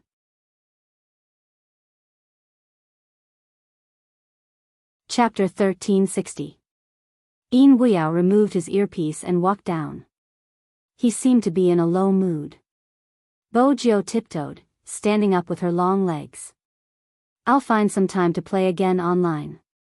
The meaning behind his words was clear. If the 1v1 match took longer, or if the format of the match was different, the final outcome would be a variable. Yin Weiyao chuckled. "Don't comfort me, I know my hand speed was a little slow." "It is indeed related to age." Bo Jiao smiled. "You're bullying the newbie with your slow hand speed." Yin Weiyao paused, his smile deepening. "All right, little captain, you've comforted me. There were some things that were better said out loud. The next match will be the doubles." Yin Weiyao glanced up at the screen. "Why do you think Hoshino isn't participating in the solo match?" Lin Feng leaned over. "Yes, I'm curious about that as well. The Japanese aren't an arrogant team. I'm afraid that if I lose now, I won't be able to force out their true abilities." Yin Weyao's worry wasn't unreasonable. Bo Jiao smiled faintly. "That won't happen." "What won't happen?" Lin Feng didn't understand. Bo Jiao glanced at the calm Japanese and smiled. "It won't be impossible to force them to use their full strength. Do you think they won't give it their all with the Almighty and me here? We're the strongest couple." Lin Feng asked, "Are you going to show off this?" "Little black suit, you're really crazy now." Bo Jiao wasn't ashamed. Instead, she was proud. "With a boyfriend like the Almighty, you will want to show off too." Lin Feng, for some reason, he couldn't refute her. "All right, I'll be serious." Bo Jiao broke into a smile. "About why Hoshino doesn't want to fight solo?" Lin Feng asked, "Why?" Bo Jiao smiled. "Because of me, he wants to fight me during the team match." Lin Feng was helpless. "I'm asking you seriously. I'm answering you seriously too. Bojiu stuffed a hand into her pocket, her smile still intact. Lin Feng's mouth twitched. Who do you think will believe you? Experts are always lonely, as long as you know it. Bojiu turned to grab a bottle of mineral water. I can only blame myself for being too low profile. Lin Feng tilted his head and looked at Coco, who was waiting for an answer. I really want to beat her up. Team Flower, calm down, don't be rash. Even if Little Spade is more manly and handsome than you, she is still a girl. Also, the captain has been looking at you since just now. Really, you won't have an easy time fighting. Coco's last sentence made Lin Feng's back stiffen. He slowly turned his stiff neck around. The person standing behind him was none other than their captain. Lin Feng took a deep breath and didn't wait for him to speak. It seems like we have to find some time to discuss your relationship with Hoshino, student Spade Z. Even the intelligent Bojiu hadn't expected the fire to spread to her. She coughed lightly. Seeing this, Lin Feng's expression instantly changed. That's right. We have to have a good talk. Qin Mo glanced over at him. Also, student Lin Feng, don't bully my girlfriend. You have been with me for so long, you should know that I'm not a reasonable person. Lin Feng, who exactly was the bully? You should get someone else to say that you're not reasonable, Captain. Besides, it wasn't a merit, why did you say it so casually? Wasn't there supposed to be no love in esports, only brotherhood? The captain who only doted on them had changed. The old saying was right, men were fickle. But why exactly did the Japanese set up such a setup? The shoutcasters were guessing as well. Actually, Bojiu had already given the answer, but Lin Feng hadn't been bothered. Supreme Alliance's situation isn't looking good. They didn't win the single match and this will affect the competition greatly. Normally, the shoutcasters would analyze the situation from the actual situation. Perhaps that is indeed the case. What situation? When facing someone much stronger than you, humans tend to avoid it and it's hard to turn the tables. Speaking of which, Supreme Alliance hasn't decided on the duo this time. Because they aren't sure who is the safest choice. Actually, there is a pair that will definitely win if they fight now. Who? Qin Mo and Spade Z. But they can't be sent out now, I understand what you're saying. Since they lost the single match, they have to win the double match. That's how much pressure they will be under. That's right, this is an important match for the Japanese. Hence, they will give it their all. Even if Hoshino and Yusishin aren't participating, don't forget the other strong members in the Japanese team. Their win rate for the double match has always been above 90%. If they lose, Supreme Alliance won't have another chance. Hence, it will be a problem for Supreme Alliance to choose their members. After all, Qin Mo hasn't regained his memory and Feng Yi has been the one to send out. In such a situation, there are only two choices. Either Lin Feng and Yun Hu or Rao Rong and Lin Chintao. In the entire Supreme Alliance, only the four of them are suitable for the double match. Supreme Alliance is starting to choose. As expected, Lin Chintao and Rao Rong, double match. As an outsider, Feng Yi's ability to make such arrangements is impressive. But there's one thing he neglected. What is it? After all, these two joined Supreme Alliance later. Wouldn't it be safer to send Lin Feng and Yun Hu here? You have to know that a team is more reliable when it comes to teamwork. Of course, this is just my opinion. But judging from the atmosphere in Supreme Alliance, it might be different. The shoutcasters were logical. The audience was the only ones that weren't logical. But there was one situation that was right. Regardless of the competition, the final outcome would be determined. After Yin Weiyao lost the first match, people started to say that Supreme Alliance wasn't good enough. They couldn't even force the Japanese to fight with all their might. How could they hope to win? In reality, Xiangnan, who was the clearest, had the right to speak. Yin Weiyao is a scary person. Indeed. Zhao Sanpang caressed his chin. But his hand speed is a little slow. If it was in the past, Watanabe would have died. Yin Wuyo is probably the only one who doesn't have to worry about his hand speed to stop me from going forward. Goddess Luo laughed. You wouldn't dare to go forward against Qin Mo. Oh right, there's also my goddess Little Spade. You don't have the dignity of a tank in front of her. My goddess is still the most handsome person in the world. I really want to be a CP with her. Wake up. Zhao Sanpang lifted his Maitreya chin. Look, your goddess is sitting beside Qin Mo, her arm resting on the chair as though he is her man. Speaking of which, Supreme Alliance is being fed dog food every day. It's really pitiful. But ever since they entered the arena, Qin Mo hasn't participated in any battles. Will he be fine in the team battle? Goddess Luo smiled brightly. Almighty Fatty, have you forgotten? How we were wiped out by him back then. That's enough, don't talk about that. Zhao Sanpang was serious, obviously not wanting to reminisce about that competition. Goddess Luo remembered it clearly. The three of us wiped out the entire team, leaving only Qin Mo at the Beast King's side. We thought the three of us would be able to take him away, but we knew he wasn't there to fight the Beast King. Instead, he was there to use his big move to stun the three of us with the Beast King. Then, he would use his skill to teleport and jump out of the wall. After killing you, he was left with half his HP.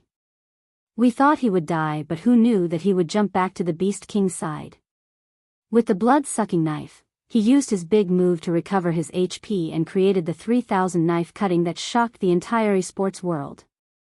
Until now, many people have tried to recreate that scene, but all of them have failed. But that was Qin Mo's peak. I know you can't forget that scene. Ever since Qin Mo's hand was injured, he hasn't been able to produce such results. Besides, he has lost his memory. I want Supreme Alliance to win just like you, but we have to consider the situation. It isn't just Supreme Alliance, even our combat ability is declining. Luo, even though I don't want to admit it, we are indeed old. Goddess Luo's fingers paused when she heard Zhao Sanpang's words. Just as she was about to speak, a voice came from the side. Is Luo old? She's already in her 4th year, how can she not be old? The young flower is only 18 or 19 years old. Zhao Sanpang didn't realize his big truth at all. His captain frowned. Are you comparing Luo to those people? Her hand speed is average, her positioning is average, and even her face is fake. What is there to compare? That's right. Goddess Luo smiled, her beautiful finger supporting her chin as she looked at the person on her left. That was when Zhao Sanpang realized that the emotions in her eyes weren't simple. It couldn't be. He had never expected that such a competition would allow him to see things that he had never thought about before. After all, Luo loved to see new male idols. Everyone thought that she liked those with tender faces. Of course, there were also guesses that she couldn't get over the competition that year and would definitely be interested in Qin Mo. No matter which guess it was. There were people online who said that they wanted to form a Xiao Luo CP, but it wasn't popular. Luo didn't seem to like their captain. But now, it seemed a little dangerous. Just as Zhao Sanpang was still immersed in his own shock, Luo's eyes lit up. The double match had already started. Lin Chintao hadn't expected him to appear. He paused for a moment when he was putting on his earphones. He seemed to have noticed his nervousness. Rao Rong tilted his head and held the mouse with one hand. His lips were calm. Are you worried? Lin Chintao didn't deny it. He really felt like he couldn't breathe. Rao Rong looked at him, his other hand reaching over to help him adjust his earphones. I'm here, what are you worried about? Didn't you say that as long as I'm the team control, you would be able to compete without worry? Or do you not believe in my skills? Lin Chintao didn't need to look to see the face in front of him. He had waited for a year for this person to come back. A year in such a team. Even when this person came back, all his talents seemed to have been covered by a layer of dust. He had even imagined being able to participate in the Asian Cup. Even if he wasn't satisfied, he was already considering retirement. If he hadn't found him and said, "Follow me, let's compete again," he might have packed his things and returned to his hometown. His hometown was a small county town that no one knew the name of. It was impossible for the people there to accept his profession. He didn't have a platform. No matter how many fans he had, he wouldn't be able to do a large-scale live stream after he retired. It seemed to be the same in every industry. It was rare for someone to be able to come out. Other than competitions, it was more about survival. But for some reason, he didn't want to appear in front of his fans with that image. He wanted to start a live stream and earn some tips. If he was still in the team, it wasn't a big deal. But after he retired, he felt that something was wrong. Actually, no matter how much he thought about it, he couldn't hide his truest thoughts. Everyone had a dream of being a hero. Regardless of gender. They wanted to stand at the most dazzling place and bring glory to the country. If that person was still by his side then, he would probably have no regrets in this life. Some people would say it out loud when they liked someone. He wouldn't because he had chosen to follow that person when he was around. "You've calmed down?" Rao Rong arched a brow. Lin Chintao nodded. Rao Rong chuckled, taking out his phone. "You're quite slow-witted. Before the competition, I have a present for you." "Present?" Lin Chintao was confused. Rao Rong brought up the text, showing him the screen. "Uncle said he doesn't know how to send WeChat messages, so he can't send you a voice message." Lin Chintao's eyes widened in shock. When his gaze landed on the page, his eyes turned red. People from his parents' generation probably didn't know how to express themselves. But because of that, it seemed more real. There were 3 messages.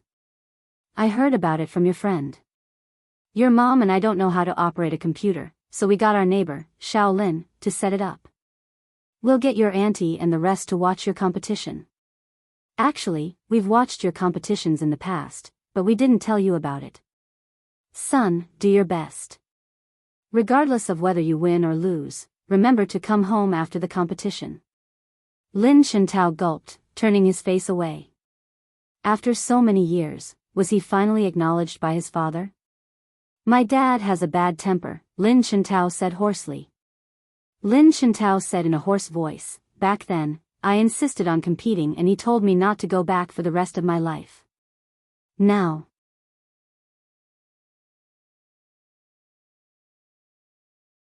Chapter 1361.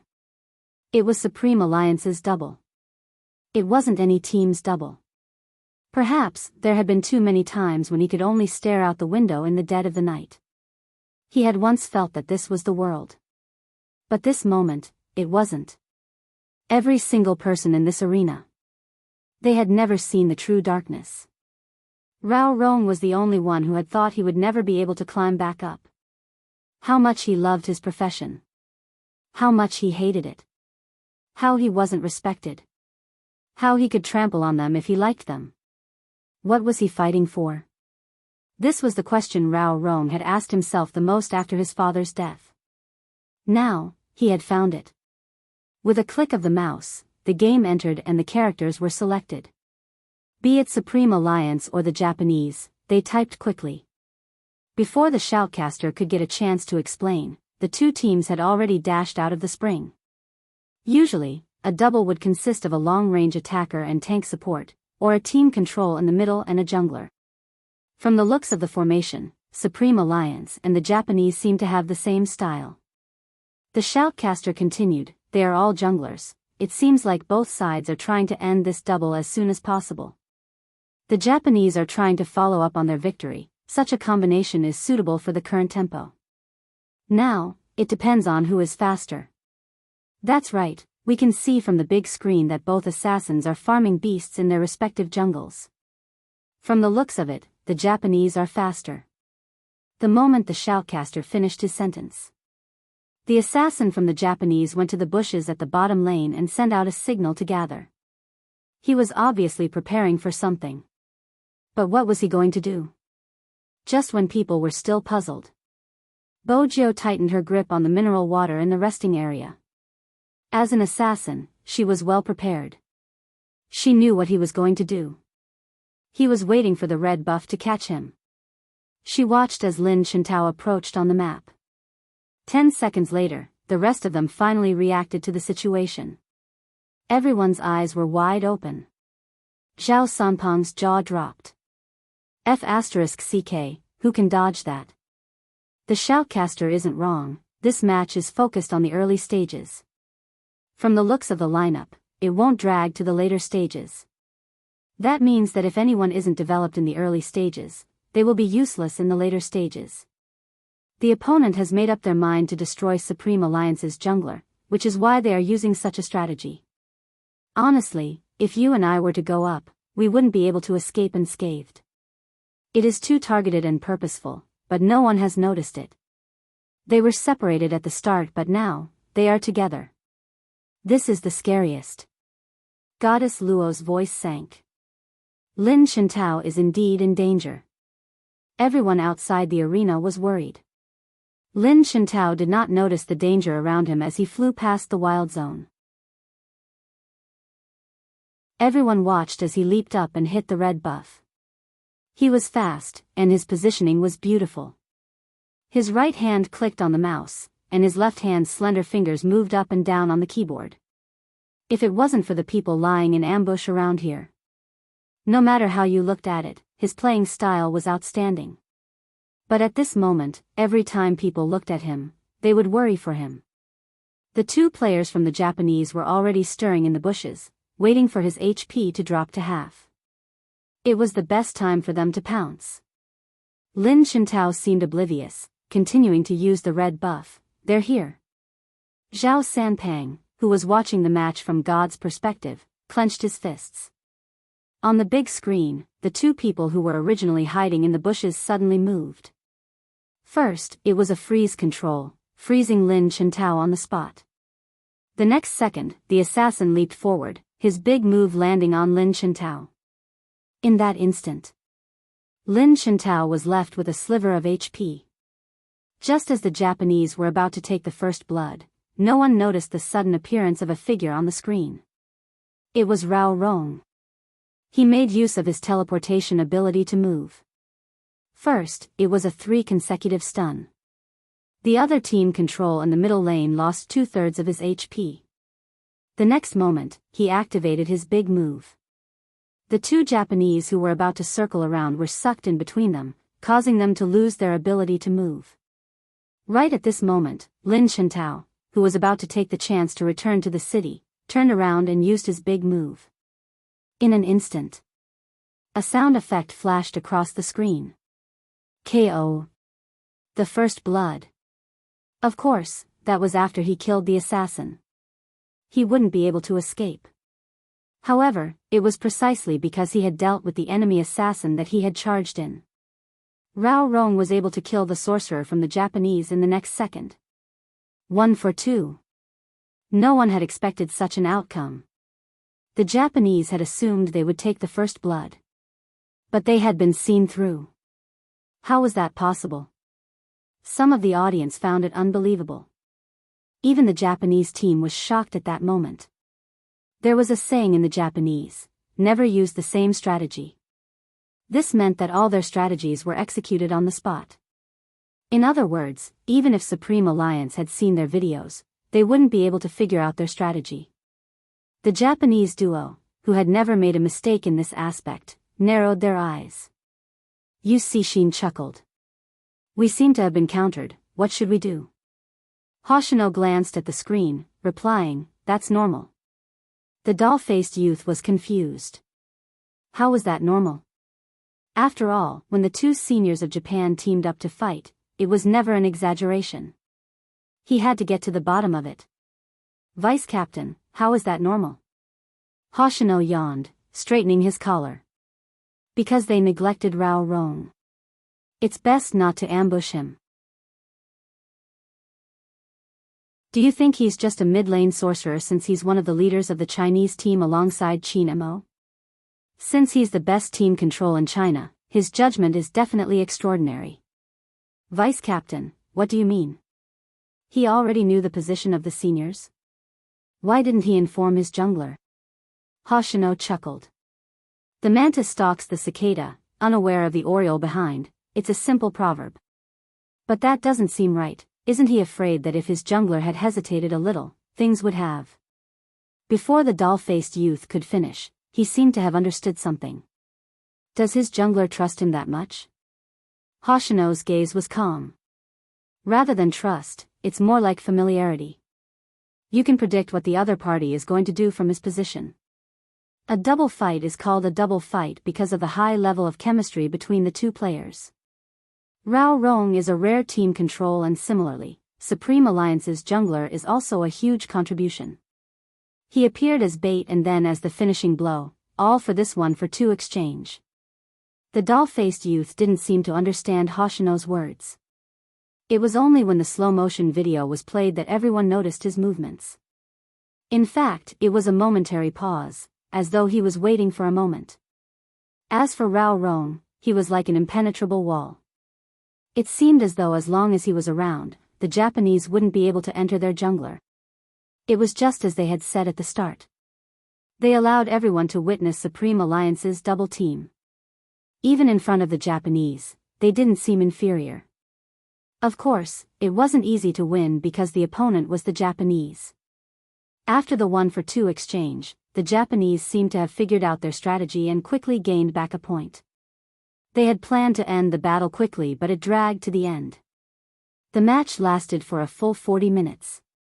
Following that, the Japanese assumed that Lin Chintao was acting as bait again and didn't make any rash moves. Instead, they lost the best opportunity to attack. They seemed to be losing. After Yu Cixin finished speaking, he tugged on his jacket, revealing his battle uniform and his head of black hair. He stood up, his legs long and slender, the corners of his eyes arched. He was ravishing. Be it the media or the audience, they all noticed this scene.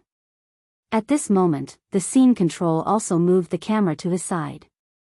It wasn't possible to see such a man in China. His silky black hair made him seem as though he had walked out of a manga. His black hair was so dark that the first thought that came to mind was that he wasn't to be trifled with. In reality, he was the most suitable person to be the big boss. It wasn't as though no one had lowered their guard against him after seeing his looks. They had wanted to kidnap him, but after that, they had attracted a nightmarish calamity. This was Yu Cixin. No one could tell just how strong he was. There were too many matches where he didn't even need to appear. Hoshino could handle it alone. But there were people who had seen his solo match. Not long ago, he had finished off his opponent in 5 minutes. He hadn't even fought in the jungler, he had relied on his positioning to show off. With such a powerful fighting style, he could even predict which path his opponent would take and what they would do. Someone had once said that going up against Yu Cixin in a match was a one-sided slaughter. In other words, a match without Yu Cixin wasn't a display of the Japanese's true strength. But there weren't many who could send him out. Hence, when they saw his actions, there was an uproar in the crowd. Is my almighty going up? Oh my God. Does that mean the Japanese will lose the double? But it hasn't ended yet? Is Supreme Alliance really that strong? Can they send Almighty Xian out? There were some who were doubtful. Especially those who hadn't thought of interviewing Supreme Alliance and had specially come to the Japanese. In their minds, Dongying was undoubtedly the purpose of their trip to Huaxia.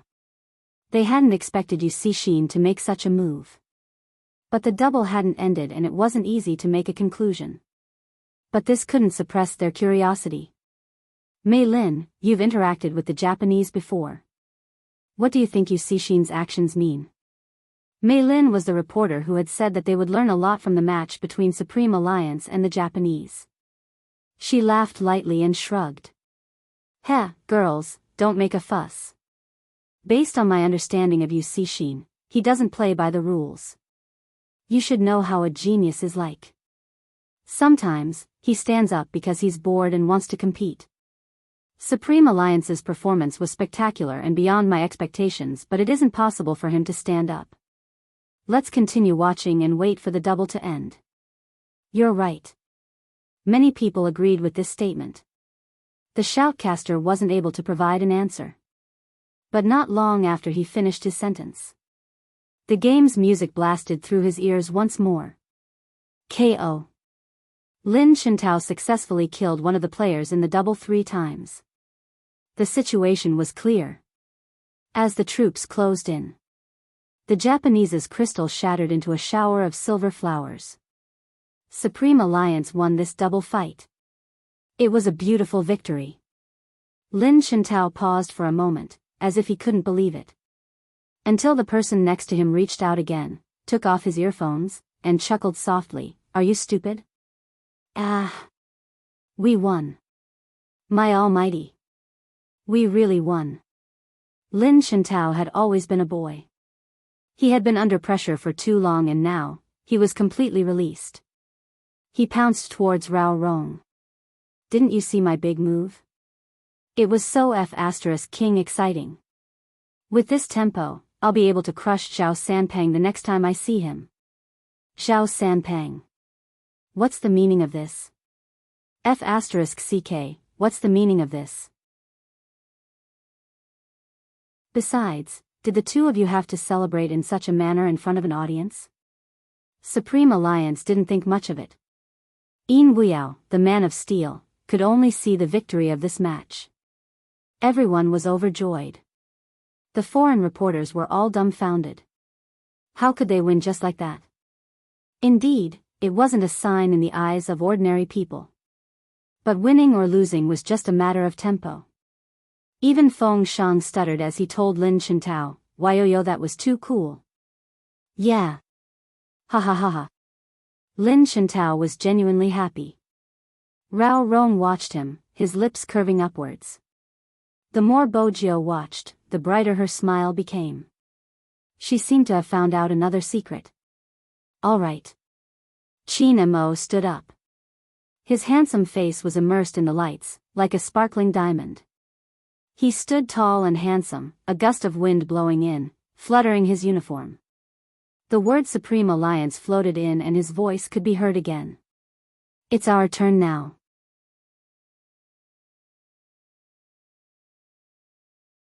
Chapter 1362. In that instant, there seemed to be a strong gust of wind blowing over. It was probably due to his aura. The moment Qin Mo stood up, everyone from Supreme Alliance straightened. Everyone from Supreme Alliance straightened their backs. Their backs were straight. On the huge screen, they could only see the 2 words flying behind them. From now on, the finals will officially begin. Watch carefully. Zhao Sanpang tilted his head and glanced at his captain. His expression changed as well.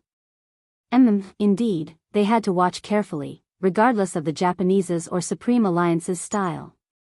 The arrival of the team battle made everyone extremely excited. Especially when some of the female fans saw the originally gentle and lazy Hoshino bending over, removing his jacket. When he glanced up, his messy hair carried a seriousness that had never been seen before. Bojio smiled. When she walked over, her position was right in front of him. She stuffed one hand into her pocket as usual, but the warmth in her eyes couldn't be hidden. Hoshino looked at her and said gently, "Have you recovered?" Yesterday. Bojio didn't manage to finish her sentence. Before she could finish her sentence, Lin Feng covered her mouth. It was better to stop public displays of affection, it was such a serious occasion. Hoshino chuckled, finishing her sentence. "Qin Mo took care of you yesterday?" Bojio nodded, reaching out to push Lin Feng away. Lin Feng froze. What was going on? How did he know? Wait a minute, he seemed to have asked if Little Spade had recovered. Why was he so concerned about Little Spade? *CK, if Little Spade was a guy, he wouldn't have such wild thoughts. The audience could tell that something was amiss. Although he couldn't hear their specific voices, the two of them seemed to be talking about something. It was as if they were old friends who hadn't seen each other for many years and were reminiscing about the past. This Supreme Alliance and the Japanese were going to be rivals, right? The two vice captains looked like a family. The atmosphere between the captains was the most normal. Even though they were seated so far away. They could also feel the powerful auras emanating from the two of them. Yu Cixin laughed, brushing past them. Your vice captain seems to trust my vice captain, aren't you worried? She's already mine. What's there to worry about? Qin Mo glanced over casually. If you are worried, you can make Hoshino yours. But it doesn't seem possible in this lifetime. Yusi's fingers paused and his eyes narrowed. Qin Mo listened to the host's arrangement for both parties to shake hands. He stretched out his hand. He was clearly going to shake hands, but because of his noble aura, it looked more like he was here to challenge the host. Please advise me. I will, Mr. Qin. The two of them did not have much sincerity in this handshake. The audience could see it. There was a barrage of comments on the internet. The organizers must be crazy to let these two shake hands. This is a serious competition. Let's be serious. Here's the dubbing. Yu Cixin, just watch, I'm going to crush you. Qin Mo, hee hee, come and try. Do you think I'm afraid of you? I'm asking you if you're right or not. It's very vivid. Grab a picture and make it into a sticker pack. What should we do? My husband and my boyfriend are fighting. Who should I help? My almighty Hoshino and Big Spade look like a CP. It's so cute. Facepalm. They are indeed the most harmonious vice captains I've ever seen. Wait a minute, listen to my conjecture. Didn't someone say that almighty Hoshino didn't come out because he looked down on Supreme Alliance? But now, why do I feel like almighty Hoshino isn't looking down on Supreme Alliance? He wants to save his strength for the team battle because Supreme Alliance has almighty Qin and Big Spade. Isn't that the case? I need some time to calm down before I think about this. What if my Big Spade really has something going on with almighty Hoshino? Just as they were thinking about it, Qin Mo suddenly walked towards her. After shaking hands with Yu Cixin, Qin Mo suddenly walked towards her. He reached out, his voice calm but clear. I have something for you before the competition. What is it? There was a gift for a competition? Was it candy? Qin Mo arched a brow. Reach out. Bojo did as she was told, but she didn't know what the Almighty was going to give her. Qin Mo held onto her hand, a smile in his voice. Me, do you want it? Everyone. He paused for just half a second. The entire arena was in an uproar. The committee was verifying the list of participants. When they heard the commotion, they glanced at each other. Even though it was a live stream, such a scene wouldn't be broadcasted online. The countless reporters present wanted to capture this scene. But it was too late. Lin Feng was standing at the side, his expression obvious. He didn't want to let Little Spade flaunt their love, but his captain came out with such an explosive response. Such a confession. The girls in the arena were in a frenzy. Big Spade, take my almighty Qin. What a demon, my nose almost bled when almighty Qin smiled just now.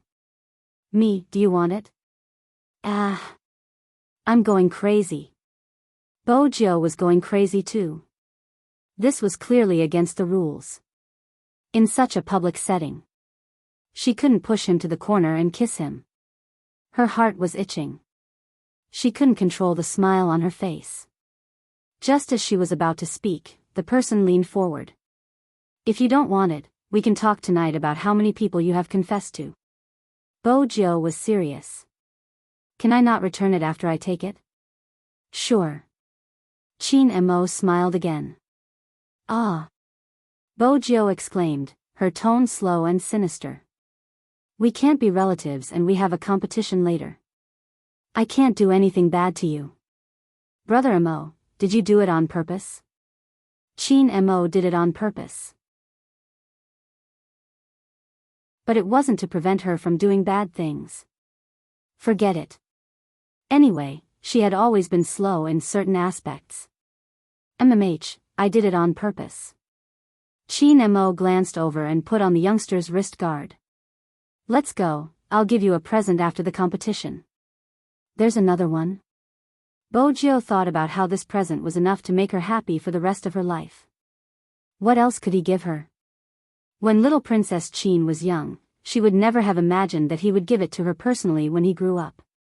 At that time, she had spent so much money but he hadn't been willing to buy it. What goes around comes around. Now, the good fortune was on her side. Bojo smiled wickedly. But she didn't know that Chin Mo's gaze towards her had a deeper meaning. Hoshino watched the entire process and lowered his gaze.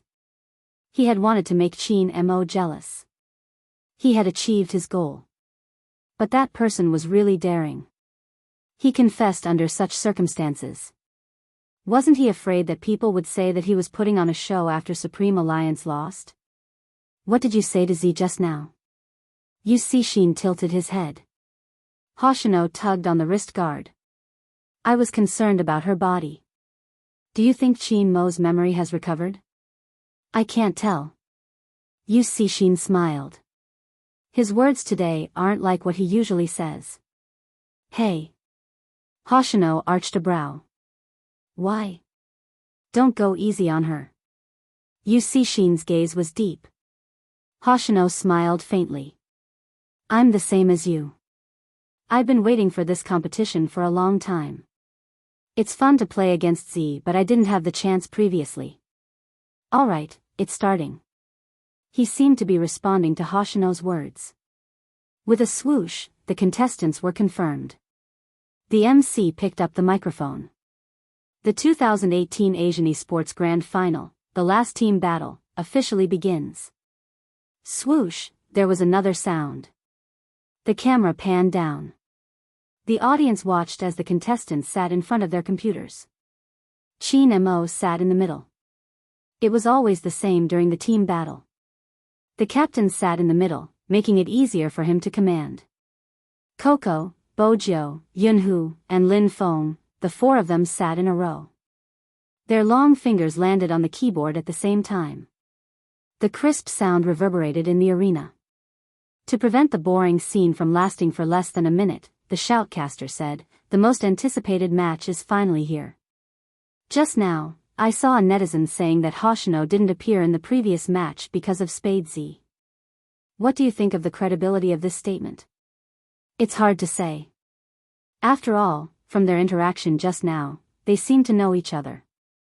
Moreover, I've only seen Yu Cixin and Hoshino competing at the same time in international competitions. After listening to the commentary, Mei Lin held onto the microphone and started to express her opinion. Mei Lin held the microphone and started to express her opinion. I'm not sure if the shoutcasters have been led astray by the atmosphere in the stadium, but the disparity in strength between the two teams is too great. Yu Cixin and Hoshino are fighting at the same time, but that's only because they've always treated the competition seriously and wouldn't get carried away. Since it's the last match, they have to win beautifully. We'll be showing the live stream of the match later, mainly focusing on the Japanese. Under normal circumstances, we would believe whatever information we received. Hence, even the overseas esports fans felt that the shoutcasters weren't professional enough. Most of them wanted to see the Japanese. Supreme Alliance wasn't bad. But now, Yu Cixin and Hoshino were competing. It seemed like they weren't aware of what that meant. They couldn't possibly assume that they were a match for Yu Cixin and Hoshino just because they won the double match. The comments from overseas started to increase. Most of them were talking about Supreme Alliance's shortcomings. They finally found a chance to criticize them. The keyboard warriors on the internet jumped out again.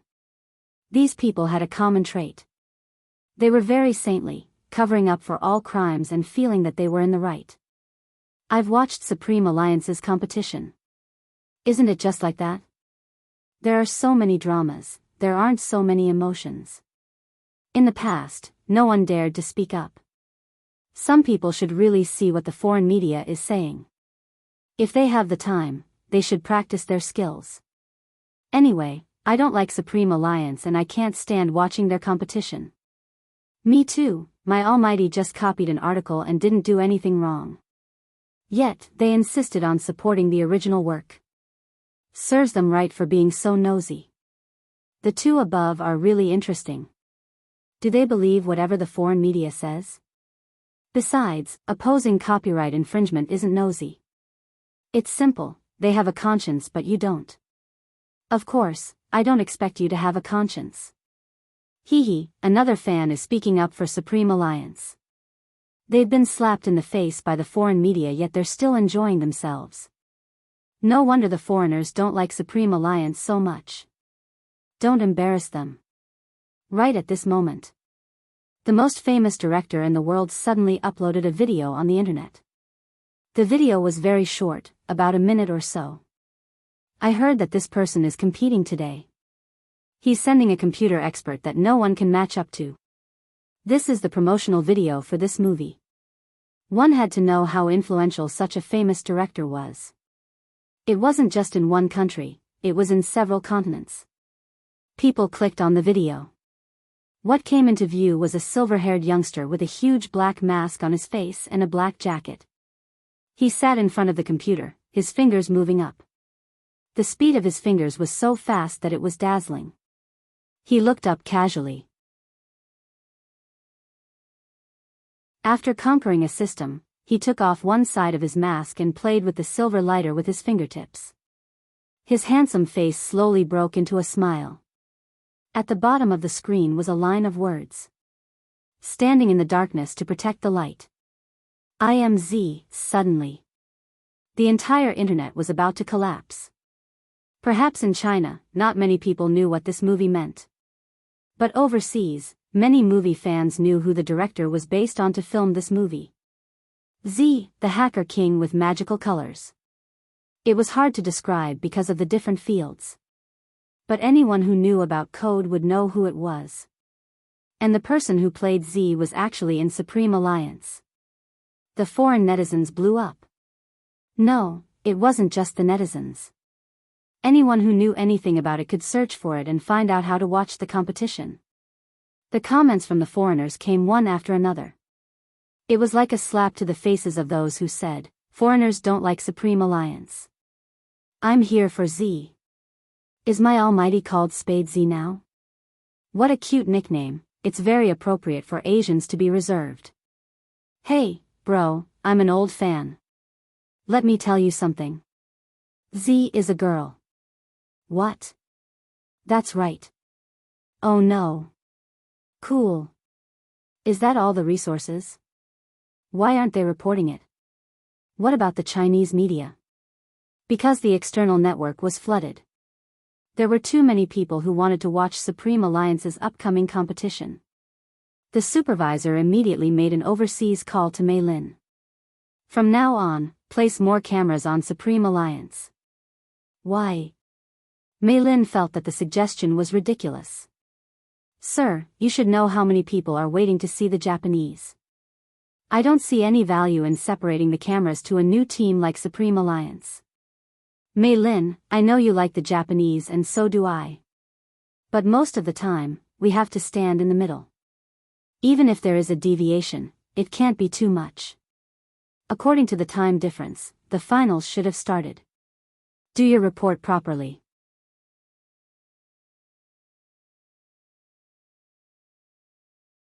Chapter 1363. Work hard on your report. Mei Lin wasn't happy with Mr. Smith's last sentence, but she didn't think she was biased. Of course, the Japanese were more important compared to Supreme Alliance. A report was a report. She wanted to see what was more interesting about Supreme Alliance than the Japanese. Mei Lin held a small piece of equipment in her hands, aiming it at the seated person. This was something only the media could bring in. The image was clear. The competition had indeed started. The players from both teams chose their own in-game characters. Qin Mo was the assassin while Bojio chose the ambusher. Supreme Alliance's formation isn't easy, it's too fragile. The shoutcaster made a simple analysis based on the game character. It would be better to choose a tank. You have to be tanky to deal with the Japanese. Based on previous competitions, this is the only way to deal with them. Spade Z is starting to move. Almost everyone present knew her creed.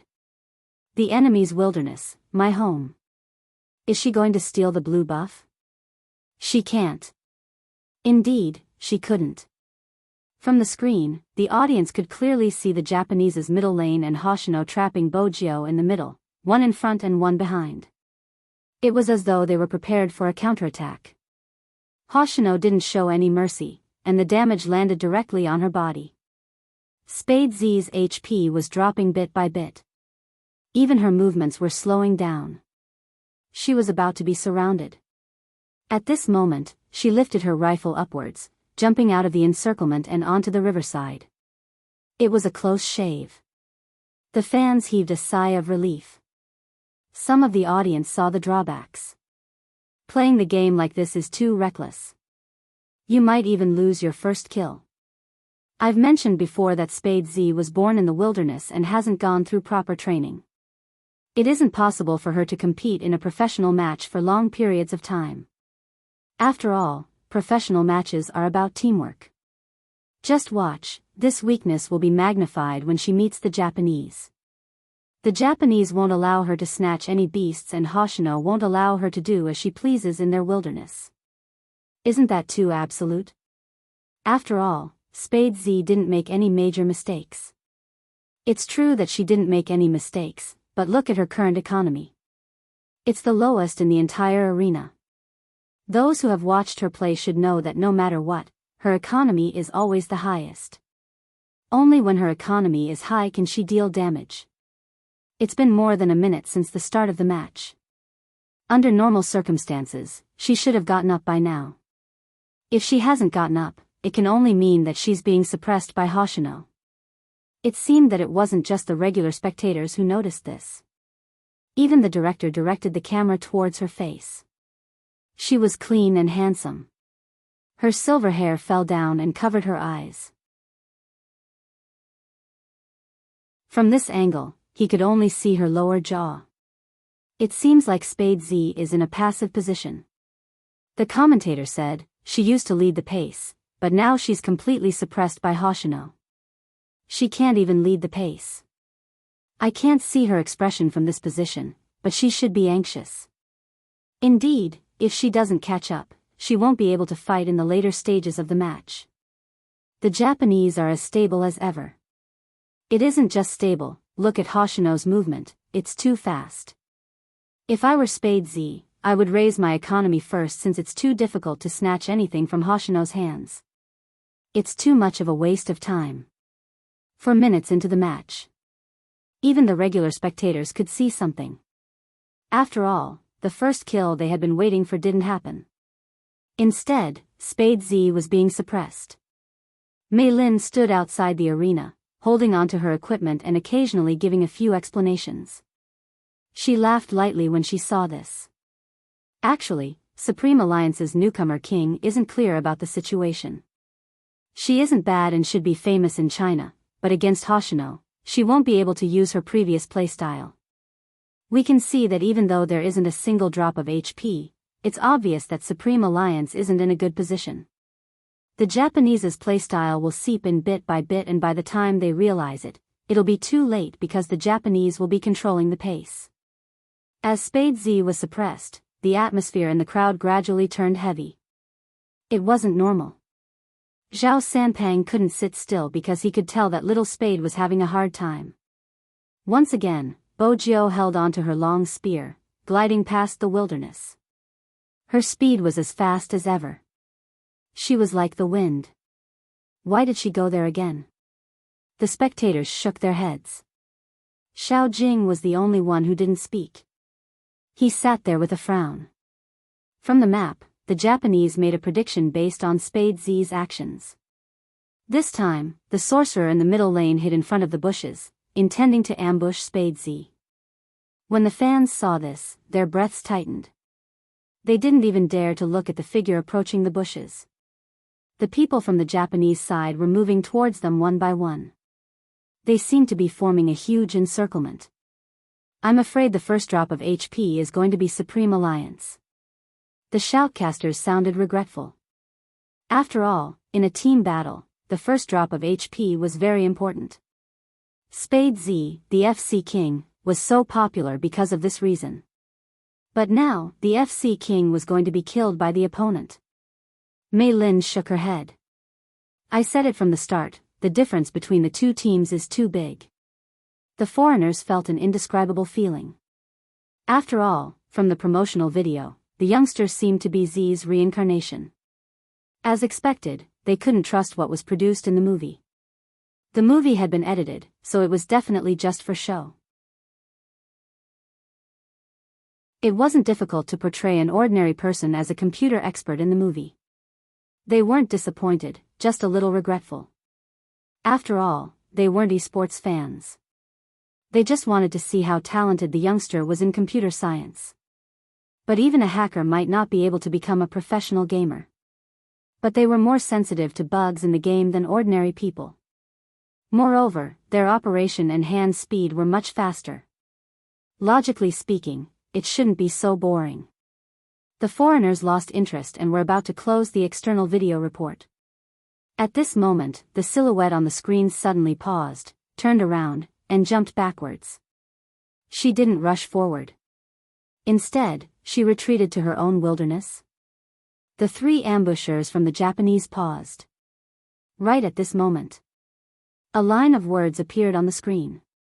The Tyrant King had been killed by Supreme Alliance. The entire team's finances had doubled. Tyrant King? The audience looked up abruptly. When did they kill the Tyrant King? Why didn't they notice it at all? It wasn't that they didn't notice it. Spade Z moved too much. Not only was the camera following her, but the Japanese's attention was also focused on her. Hoshino and Yusishin were different. When he sensed something was wrong, he had already enlarged the map and was prepared to rush towards the Tyrant King. But it was too late. After Qin Mo killed the Tyrant King, he returned the skill to its original form. As his sword flashed, he took down one of the opponent's small wild monsters. The audience couldn't keep up with the rhythm of the scene. The director immediately shifted the camera, placing his tracking gaze on Qin Mo. Wait a minute, look at the finances. I saw it, there isn't any change, it's still the lowest. It isn't Big Spade's finances, it's Almighty Qin's finances. F***CK. So much? It isn't just that, it definitely isn't that. The Supreme Alliance's fans, who were familiar with them, suddenly narrowed their eyes, trying to figure out what they hadn't thought of. Hoshino was one step ahead and typed a line of words on the public chat. You have been restraining me from the start so that Qin Mo can develop faster. I really can't let my guard down when it comes to you. Was Spade Z restraining Hoshino? How was that possible? It wasn't just the Japanese fans who felt that it didn't make sense. Even Melinda's eyes were widened. But when the camera panned to the youngster's face, she smiled, her right hand moving the mouse. Her right hand changed something and she typed blindly with one hand. Thanks for letting me win. The audience shifted their attention to the screen. The youngster's character was buffing with red buffs. She didn't take any damage. How could she type with her free hand? But from the looks of it, she admitted that her actions weren't to snatch the opponent's wild beasts, but to restrain the Japanese's mid-beasts so that Qin Mo could develop faster. But it wasn't worth it. Even if Supreme Alliance got the Tyrant King, her finances doubled? F***CK, so this is the deep water pit. Once her finances doubled, Spade Z wouldn't be the lowest in the game. That wasn't all. She didn't know where she got her money from. Her finances were growing visibly. There's actually such a playstyle. The shoutcasters were in disbelief. Not developing in the early stage and catching up in the late stage? Another shoutcaster added, strictly speaking, this isn't the late stage, it's the early stage. It's only been 5 minutes since the start of the game. We probably thought that the disparity in strength between the two teams would be too great and the outcome would be decided in a short period of time. But from the looks of it, that isn't the case. The biggest difference between Supreme Alliance's playstyle and the usual playstyle is that the mid-beasts and the jungler would interact with each other from afar. They might not seem to be supporting each other, but they are restraining each other. For example, Spade Z's positioning just now, she could have walked through the bushes to hide her tracks. As a FC king, she wouldn't be so clueless. I'm sure you're in the same state as me, wondering why they were moving in such a way, since it would be easy for the Japanese to predict their movements. But after Qin Mo killed the Tyrant King, I finally understood why she was moving in such a manner. She used herself as bait to attract the Japanese's attention. It was a beautiful diversion. Mei Lin listened to the shoutcaster, feeling that it was nonsense. How could two players be able to work together from the east and west ends of the map? It should be a coincidence. Mei Lin held onto the microphone, smiling at the equipment. It seems like Supreme Alliance's luck isn't bad today. After all, they are competing in their own country. But I believe the same method won't work twice. Indeed. Even the shoutcaster noticed the problem. It is worth mentioning that the moment Spade was about to stop, Hoshino and Yusishin had already headed towards the Tyrant King. This means that the method didn't manage to confuse the Japanese. Qin Mo was able to successfully kill the Tyrant King due to luck. This time, the Japanese are probably going to show their might. The moment the shoutcaster finished his sentence, the two players who didn't manage to snatch the Tyrant King headed towards Supreme Alliance's wilderness. They took away the blue buff from Supreme Alliance's wilderness in a few moves. Coco glanced at the map. His first reaction was to head over. But to his surprise, the moment he took a step forward, another person appeared on the other side. It was Yusishin's command to gather and attack. Coco was trapped in the middle. With such a distance, everyone was far away. Supreme Alliance's middle lane is in danger.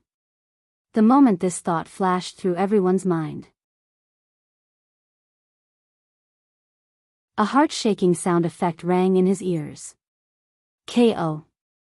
The first drop of blood. It landed on Yusishin's body. On the other hand, Coco fell back to the ground. He had indeed returned to the bottom of the tower, but Hoshino's last hit was too timely. The speed reduction effect caused him to die under Yusishin's knife even after he returned to the defense tower. First kill. First kill. The fans at the venue were all exclaiming. That's insane. F***ck, what kind of positioning was that? He managed to hit it even after returning to the tower. Almighty Almighty Almighty is finally awake, he's not sleeping anymore. Who can resist such amazing coordination? Supreme Alliance is in trouble. They had indeed taken down the Tyrant King, but they had lost a head. That was a loss. Bojio deleted the words she had typed and continued heading towards the bottom lane. She was aiming for the creeps on the way. Coco wanted to say something, but Qin Mo was one step ahead. Of him. I don't think you need my guidance. Coco stilled. Help me defend the middle lane, Qin Mo said, holding his long sword as he dashed forward. Remember, the competition has just begun. Coco remained silent. The shoutcaster gave the most professional evaluation. The Japanese have found a breakthrough for Supreme Alliance. You mean Coco in the middle lane?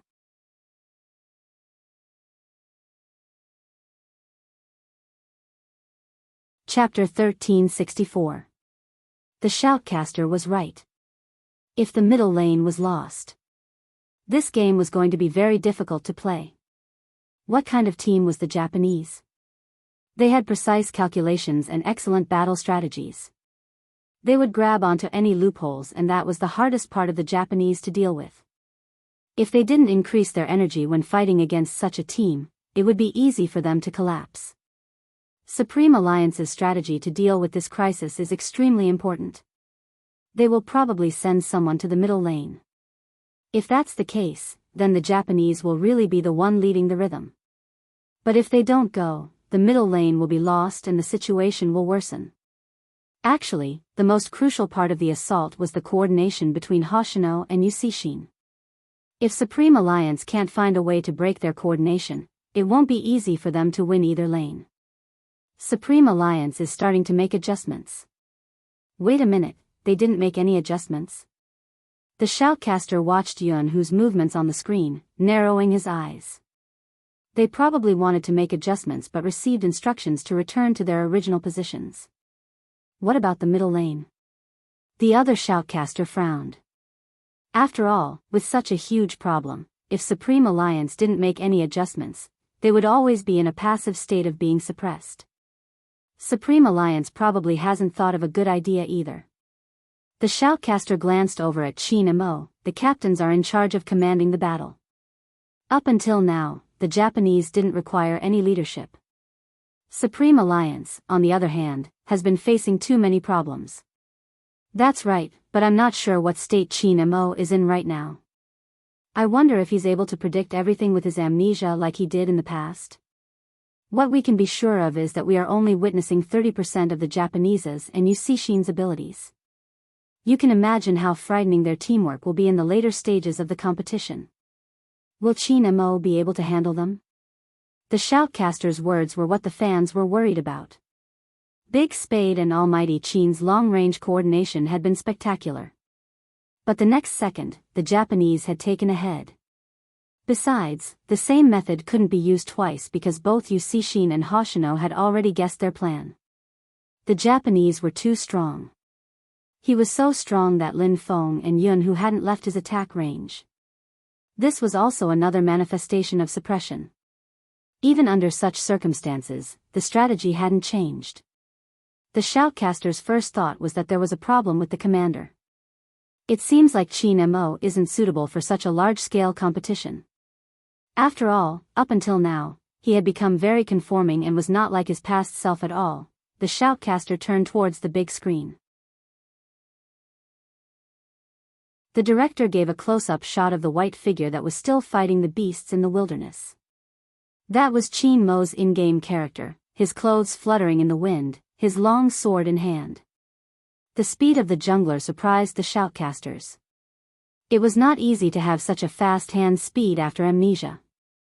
But this match wasn't about hand speed. It was about whose prediction was more accurate and who made fewer mistakes. I've never seen Supreme Alliance play in such a manner. This sentence was said by a fan sitting in the audience. I feel like I'm completely suppressed. Yes, it wasn't just Coco. Lin Feng, Yunhu, and even Qin and Mo and Bojiu gave off such a feeling. When Qin and Mo was fighting in the wilderness, they would intentionally harass him. Firstly, it was to prevent him from developing, and secondly, it was to catch him whenever possible. Zhao Sanpeng frowned. Why didn't I think of using this method against Qin and Mo in the past? Xiao Jing remained silent, his gaze deepening as he watched the screen. Mei Lin made use of the gap to turn the microphone. We can see that the competition has been going on for almost 10 minutes and the Japanese are still in the upper hand. However, they aren't satisfied, continuing to press forward with their usual style. Even Supreme Alliance's jungler assassin seems to be suppressed. Wait a minute. Mei Lin seemed to have seen something. She paused abruptly, as though she had expected it. It seems like Supreme Alliance is going to sacrifice the second drop of blood soon. The moment she finished her sentence, the Japanese's tank appeared beside Qin and Mo. The Japanese's tank walked over to Qin and Mo, who was using the blue buff. He sent a signal to the sorcerer hiding in the bushes. Qin and Mo was already retreating, but the Japanese's big move had a locking function. Qin and Mo was already retreating, but the person's big move had a locking function. In an instant, Qin Mo's HP dropped significantly. The sorcerer from the Japanese immediately activated his freezing skill. He wanted to use this time to trap Qin and Mo. Everyone who played the assassin class knew that the most terrifying thing was to be controlled. Once they were controlled, they wouldn't be able to move at all. That would be the end of them. Almighty Qin is probably going to fall at his own doorstep. He was too careless, he knew the other party would rebel. The support from his teammates wasn't in place. But Almighty Qin didn't even send a signal. Did he forget how to command? Zhao Sanpeng gritted his teeth, he seemed really anxious. At this moment, Xiao Jing spoke. The Japanese made a mistake. What? Zhao Sanpeng's words had just come out. On the screen, the freezing skill didn't freeze Qin Mo. It wasn't because of the sorcerer's actions. But in that instant, Qin Mo teleported with one skill and jumped back to his original position. And that original position, it was where the sorcerer was standing. Under the camera, the Japanese sorcerer's eyes widened. He had already used his flash skill when he was about to attack. Now he couldn't dodge it even if he wanted to. First, he was slowed down by the sword formation. Then, there were 3 swoosh swoosh swoosh swoosh swoosh. Silver-white light flashed. In just an instant, he was severely injured. When everyone saw this scene, their eyes were filled with joy for the first time since the team battle. Qin Mo held the mouse with one hand, his index finger clicking quickly and crisply. From that handsome face, it was impossible to tell that he was chasing after someone. Instead, his slender and fair fingers seemed to have a sense of asceticism when they moved up and down. Xiao Jing finished his sentence. Even if Qin Mo lost his memory, the Japanese shouldn't have sent just 2 people to kill him. It would have been easy for them to fail. Are you saying that the sorcerer from the Japanese will die? That shouldn't be the case. The tank has already returned to restrain Qin Mo. He can't chase forward anymore. The sorcerer has also left Qin Mo's attack range. Next, he just has to. Zhao Sanpeng wasn't finished. A figure suddenly appeared on the map. She was extremely fast. It was as though the wall in front of her couldn't stop her. She moved up twice and appeared beside the sorcerer. She could still vaguely see the mark in the air. Before anyone could react, she moved her rifle from her back. 2 words appeared on the screen, K.O. When the audience saw this, they froze for a second. Then, they were filled with shock. No one knew how Spade Z appeared. The audience only knew one thing. This was Supreme Alliance's first kill. The score was pulled back to a draw. The tank that came with the sorcerer could only run to the center of the defense tower. He glanced at his captain's words again. Just harass, don't attack. He admitted his mistake. It's my fault. After which, he added in annoyance. I thought he didn't notice me. You see, Qin cleared half of Supreme Alliance's wilderness and smiled. Do you think Qin Mo will be easy to deal with after losing his memory? I told you not to have such thoughts. But it isn't a loss. Hoshino and I have cleared most of their wilderness. The beasts in the wilderness represented money. That wasn't all, the red and blue buffs had speed reduction effects. Assassins used up a lot of mana. Now that Supreme Alliance's wilderness didn't have these things, it meant that Qin Mo would be left behind. However, it was proven. It wasn't that simple. Because the Japanese's wilderness had been cleared as well? What's going on? The doll-faced Japanese was confused. The audience was even more confused as to what had happened. The director seemed to understand what everyone wanted to see. He immediately enlarged the other half of the map that Hoshino and Yusishin had seen when they had cleared the Japanese's wilderness. After killing the Japanese sorcerer, Spade Z hadn't returned. Instead, she had headed straight for the Japanese's wilderness. However, there was one person who was one step faster than her. That was Qin Mo. The 2 of them seemed to have guessed that they wouldn't be able to hold on to their red wilderness. Besides, there wasn't a need to chase after the tank. It was a waste of time and they wouldn't be able to kill him. The Japanese's tank had always thought that he had escaped quickly. Hence, he had only seen their shadows at the start. Then, he hadn't seen them. He should have taken a look at this angle. Once he did, he would understand that Qin Mo and Bojio's target hadn't been him from the start. Instead, it had been the wilderness on the other side of the wall on his right. The 2 of them had great teamwork. Everywhere they went, there wasn't a single blade of grass left. Even the line of soldiers had been cut off. They watched as the 2 figures flew past. Merlin, who was reporting, paused for a moment. It was too fast. No. That wasn't right. It wasn't just fast. Be it their positioning, judgment, or when they had been clearing the wilderness. The two figures were slender and reckless. They didn't seem to know what fear was. Weren't they afraid? They were going up against the Japanese.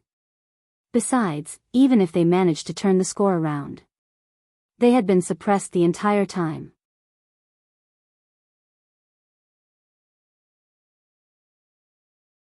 Chapter 1365.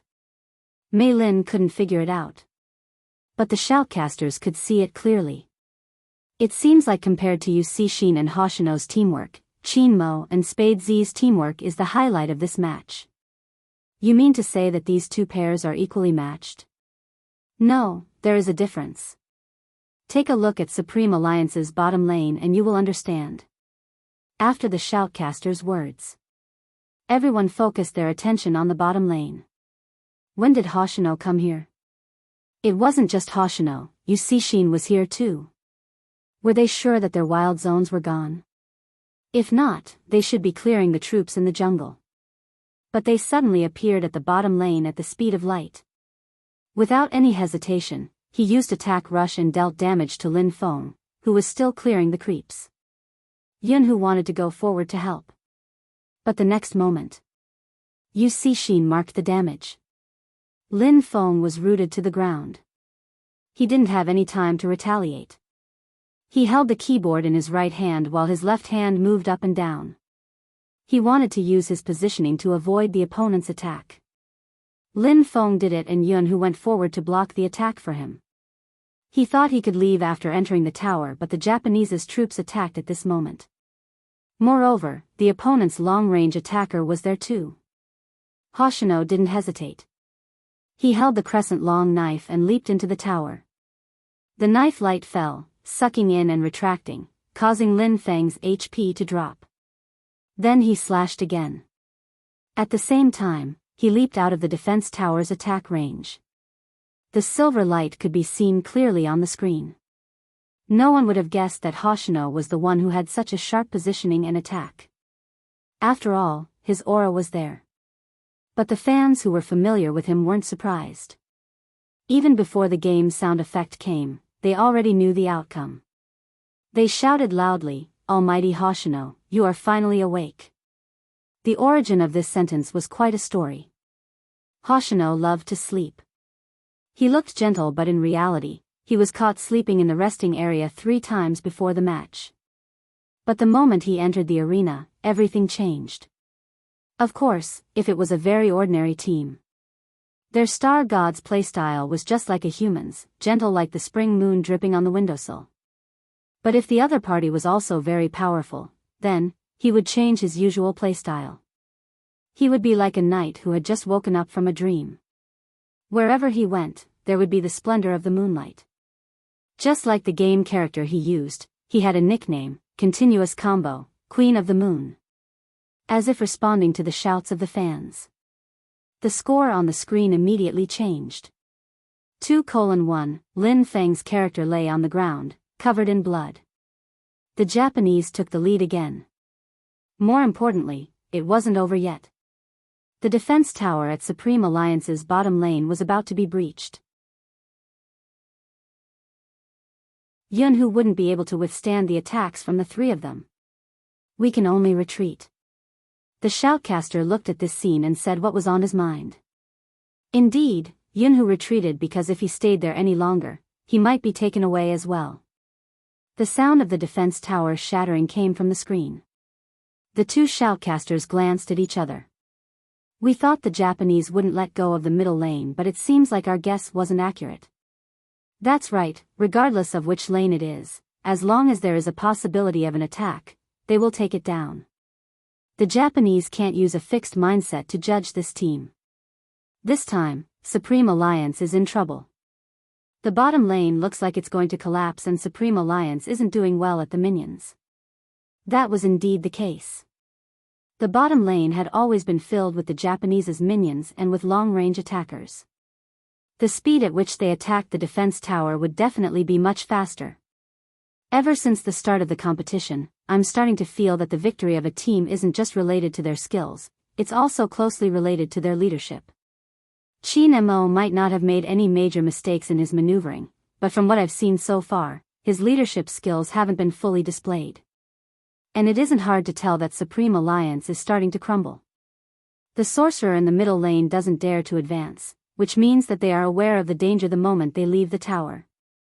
Coco's technique is second to none in the country. This kind of cautious maneuver is a reflection of his mentality.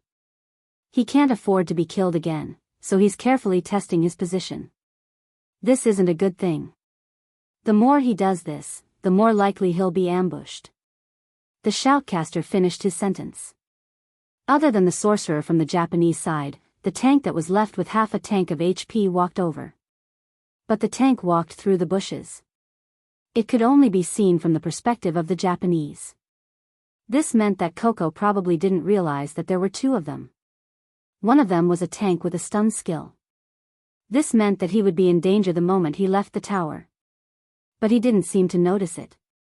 He watched as the sorcerer made a mistake and grasped the opportunity to advance. It's a trap. I can understand why Coco wanted to catch up to them when he saw their mistake, but it's obvious that the Japanese's sorcerer made a mistake on purpose. After all, how could such a low-level maneuver appear on a team like the Japanese? They were just trying to lure Coco into a trap.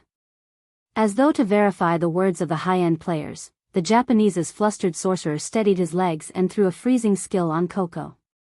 At this moment, the Japanese's tank jumped out from the bushes, intending to stun Coco. What no one expected was that the moment he jumped out, a figure suddenly appeared in front of him. Another figure leaped out from the bushes. Dressed in snow-white robes, he held a long sword in his hand, leaving a silver glow in his wake. With a slash of the long sword, a sword formation rose. Both the Japanese's tank and sorcerer were slowed down by the sword formation. Even though the Japanese were prepared, they weren't able to dodge this move. It was too fast. It was so fast that no one could react. But the Japanese weren't weak either. After sensing the intrusion, the Japanese's sorcerer moved nimbly to avoid Qin Mo's next attack. But to his surprise, Qin Mo wasn't attacking him. Instead, he swung his long sword. With 3 swishing sounds, each ray of silver light landed on the Japanese's tank. This was a move that no one had expected. But it was this move. It didn't just prevent Qin Mo's big move from missing. It also gave Coco the chance to cooperate with him and take one of the Japanese's heads. 2:2. The score was pulled back to a tie. There was another sound effect in the game. A defense tower on the top lane of the Japanese was destroyed. The one who destroyed the tower was none other than Spade Z, who couldn't pinpoint her whereabouts.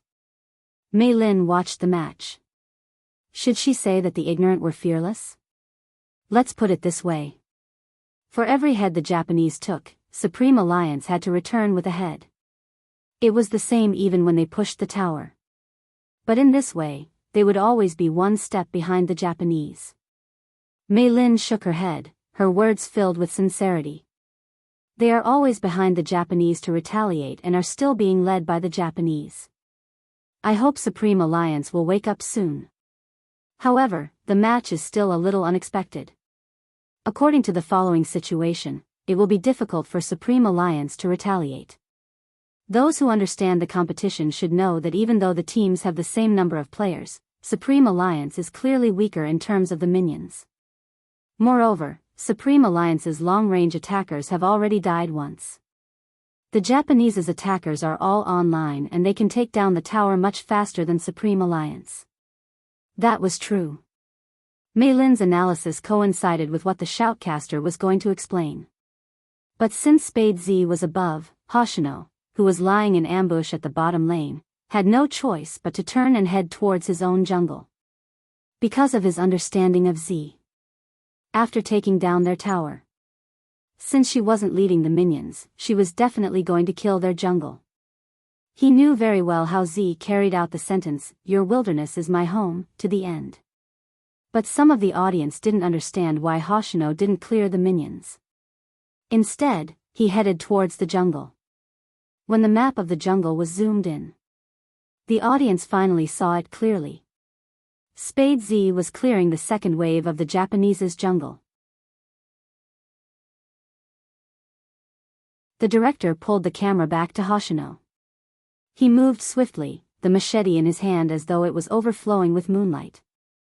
He could make it in time. Not only could he make it in time, but he could also trap Spade Z in the jungle. Based on the time, Spade Z should be at half HP by now. However, the next second, the audience fell silent. The red buff was still in effect, but that person was nowhere to be seen. Hoshino held the machete in one hand, walking around the jungle, the blade slicing through the bushes beside the red buff.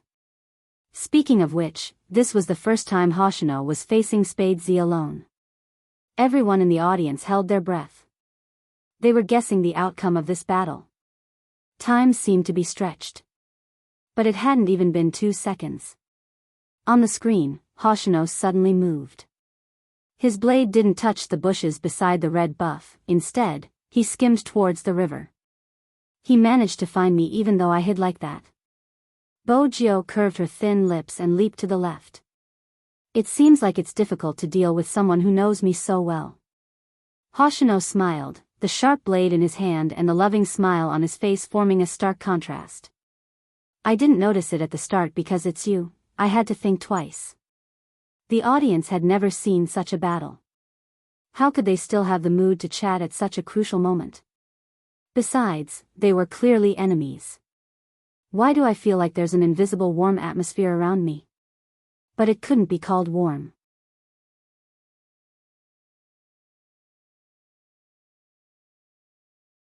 Chapter 1366. It was on the big screen. The audience watched as the machete was about to hit Bojio. They held their breaths. However, at this moment, Bojio flicked her long spear back. She was one step ahead of Hoshino and returned to her original position. Her speed was so fast that everyone froze. Hoshino's machete missed. This was something that had never happened before. Their battle wasn't over. After Bojio dodged the attack, she didn't have any intention of leaving. She swept her long spear and leaped over. The damage was off the charts. Hoshino moved his mouse and dodged to the right, returning with a machete. Whether it was his positioning or speed, he had amazed the crowd time and time again. Because the two people are too fast. The screen was left with the silver sparks from the collision of the machete and the long spear. Looking at that face, it was handsome in a different style. The camera zoomed in. Hoshino's fingers were moving so fast that it was almost an afterimage. Almost all the shoutcasters froze for a moment as they watched. 3 seconds later, they remembered that they were supposed to explain. But even though they remembered, they were still in a dilemma as to how to explain it. Because the moment one movement was over, another movement followed. They had to slow down the video to explain. It hadn't even been 20 seconds. The movements and positioning of those two players were much more detailed than their explanations of an ordinary team battle. Moreover, there were many skillful movements that the audience wouldn't be able to understand. There were too many things. Even after watching this battle, they wanted to exclaim, "That movement was so cool." So there was such a thought behind it. The high-level players who were watching the live stream saw this scene and muttered to themselves, "They've been predicting the entire time, and it's God-level prediction. These two people are a little too scary." Precise positioning meant that you were able to predict where your opponent's attacks would land. That wasn't all. At this moment, they thought they would see a half HP Spade Z. But unexpectedly, she had a blood-sucking equipment. She could use the damage from the beasts to recover her HP. This meant that even if the skill didn't hit Hoshino, it wouldn't miss. "You're as smart as ever." Hoshino's tone was gentle. It didn't seem like a battle at all. The female fans could really use these words to create a 10,000-word story. Every chapter was about love. The two people in the duel were really too handsome. He couldn't even bear to move the camera away. However, this battle was destined to not last long. 25 seconds seemed to be the limit of the Almighty's patience. Qin Mo's eyes deepened as he followed. Hoshino also saw the figure on the map. He sheathed his machete and took a step back. He hid in the bushes but did not leave. Seeing this, a light flashed across Xiao Jing's eyes. It's starting. What? Zhao Sanpang was still dizzy. In reality, only those who understood the exchange between Hoshino and Bojio would be confused. Ordinary players, on the other hand, could only see his speed. For a professional like Zhao Sanpang, he had seen a lot of things. In the past 20 seconds, his eyes were about to drip eye drops. How did the two of them do it? It was fine if there was a non-human. Why were there so many non-humans? Most importantly, both of their faces were better looking than his. You're tuning into the Dreamy Love Stories YouTube channel. Don't forget to subscribe and join us on this journey to catch the most captivating stories.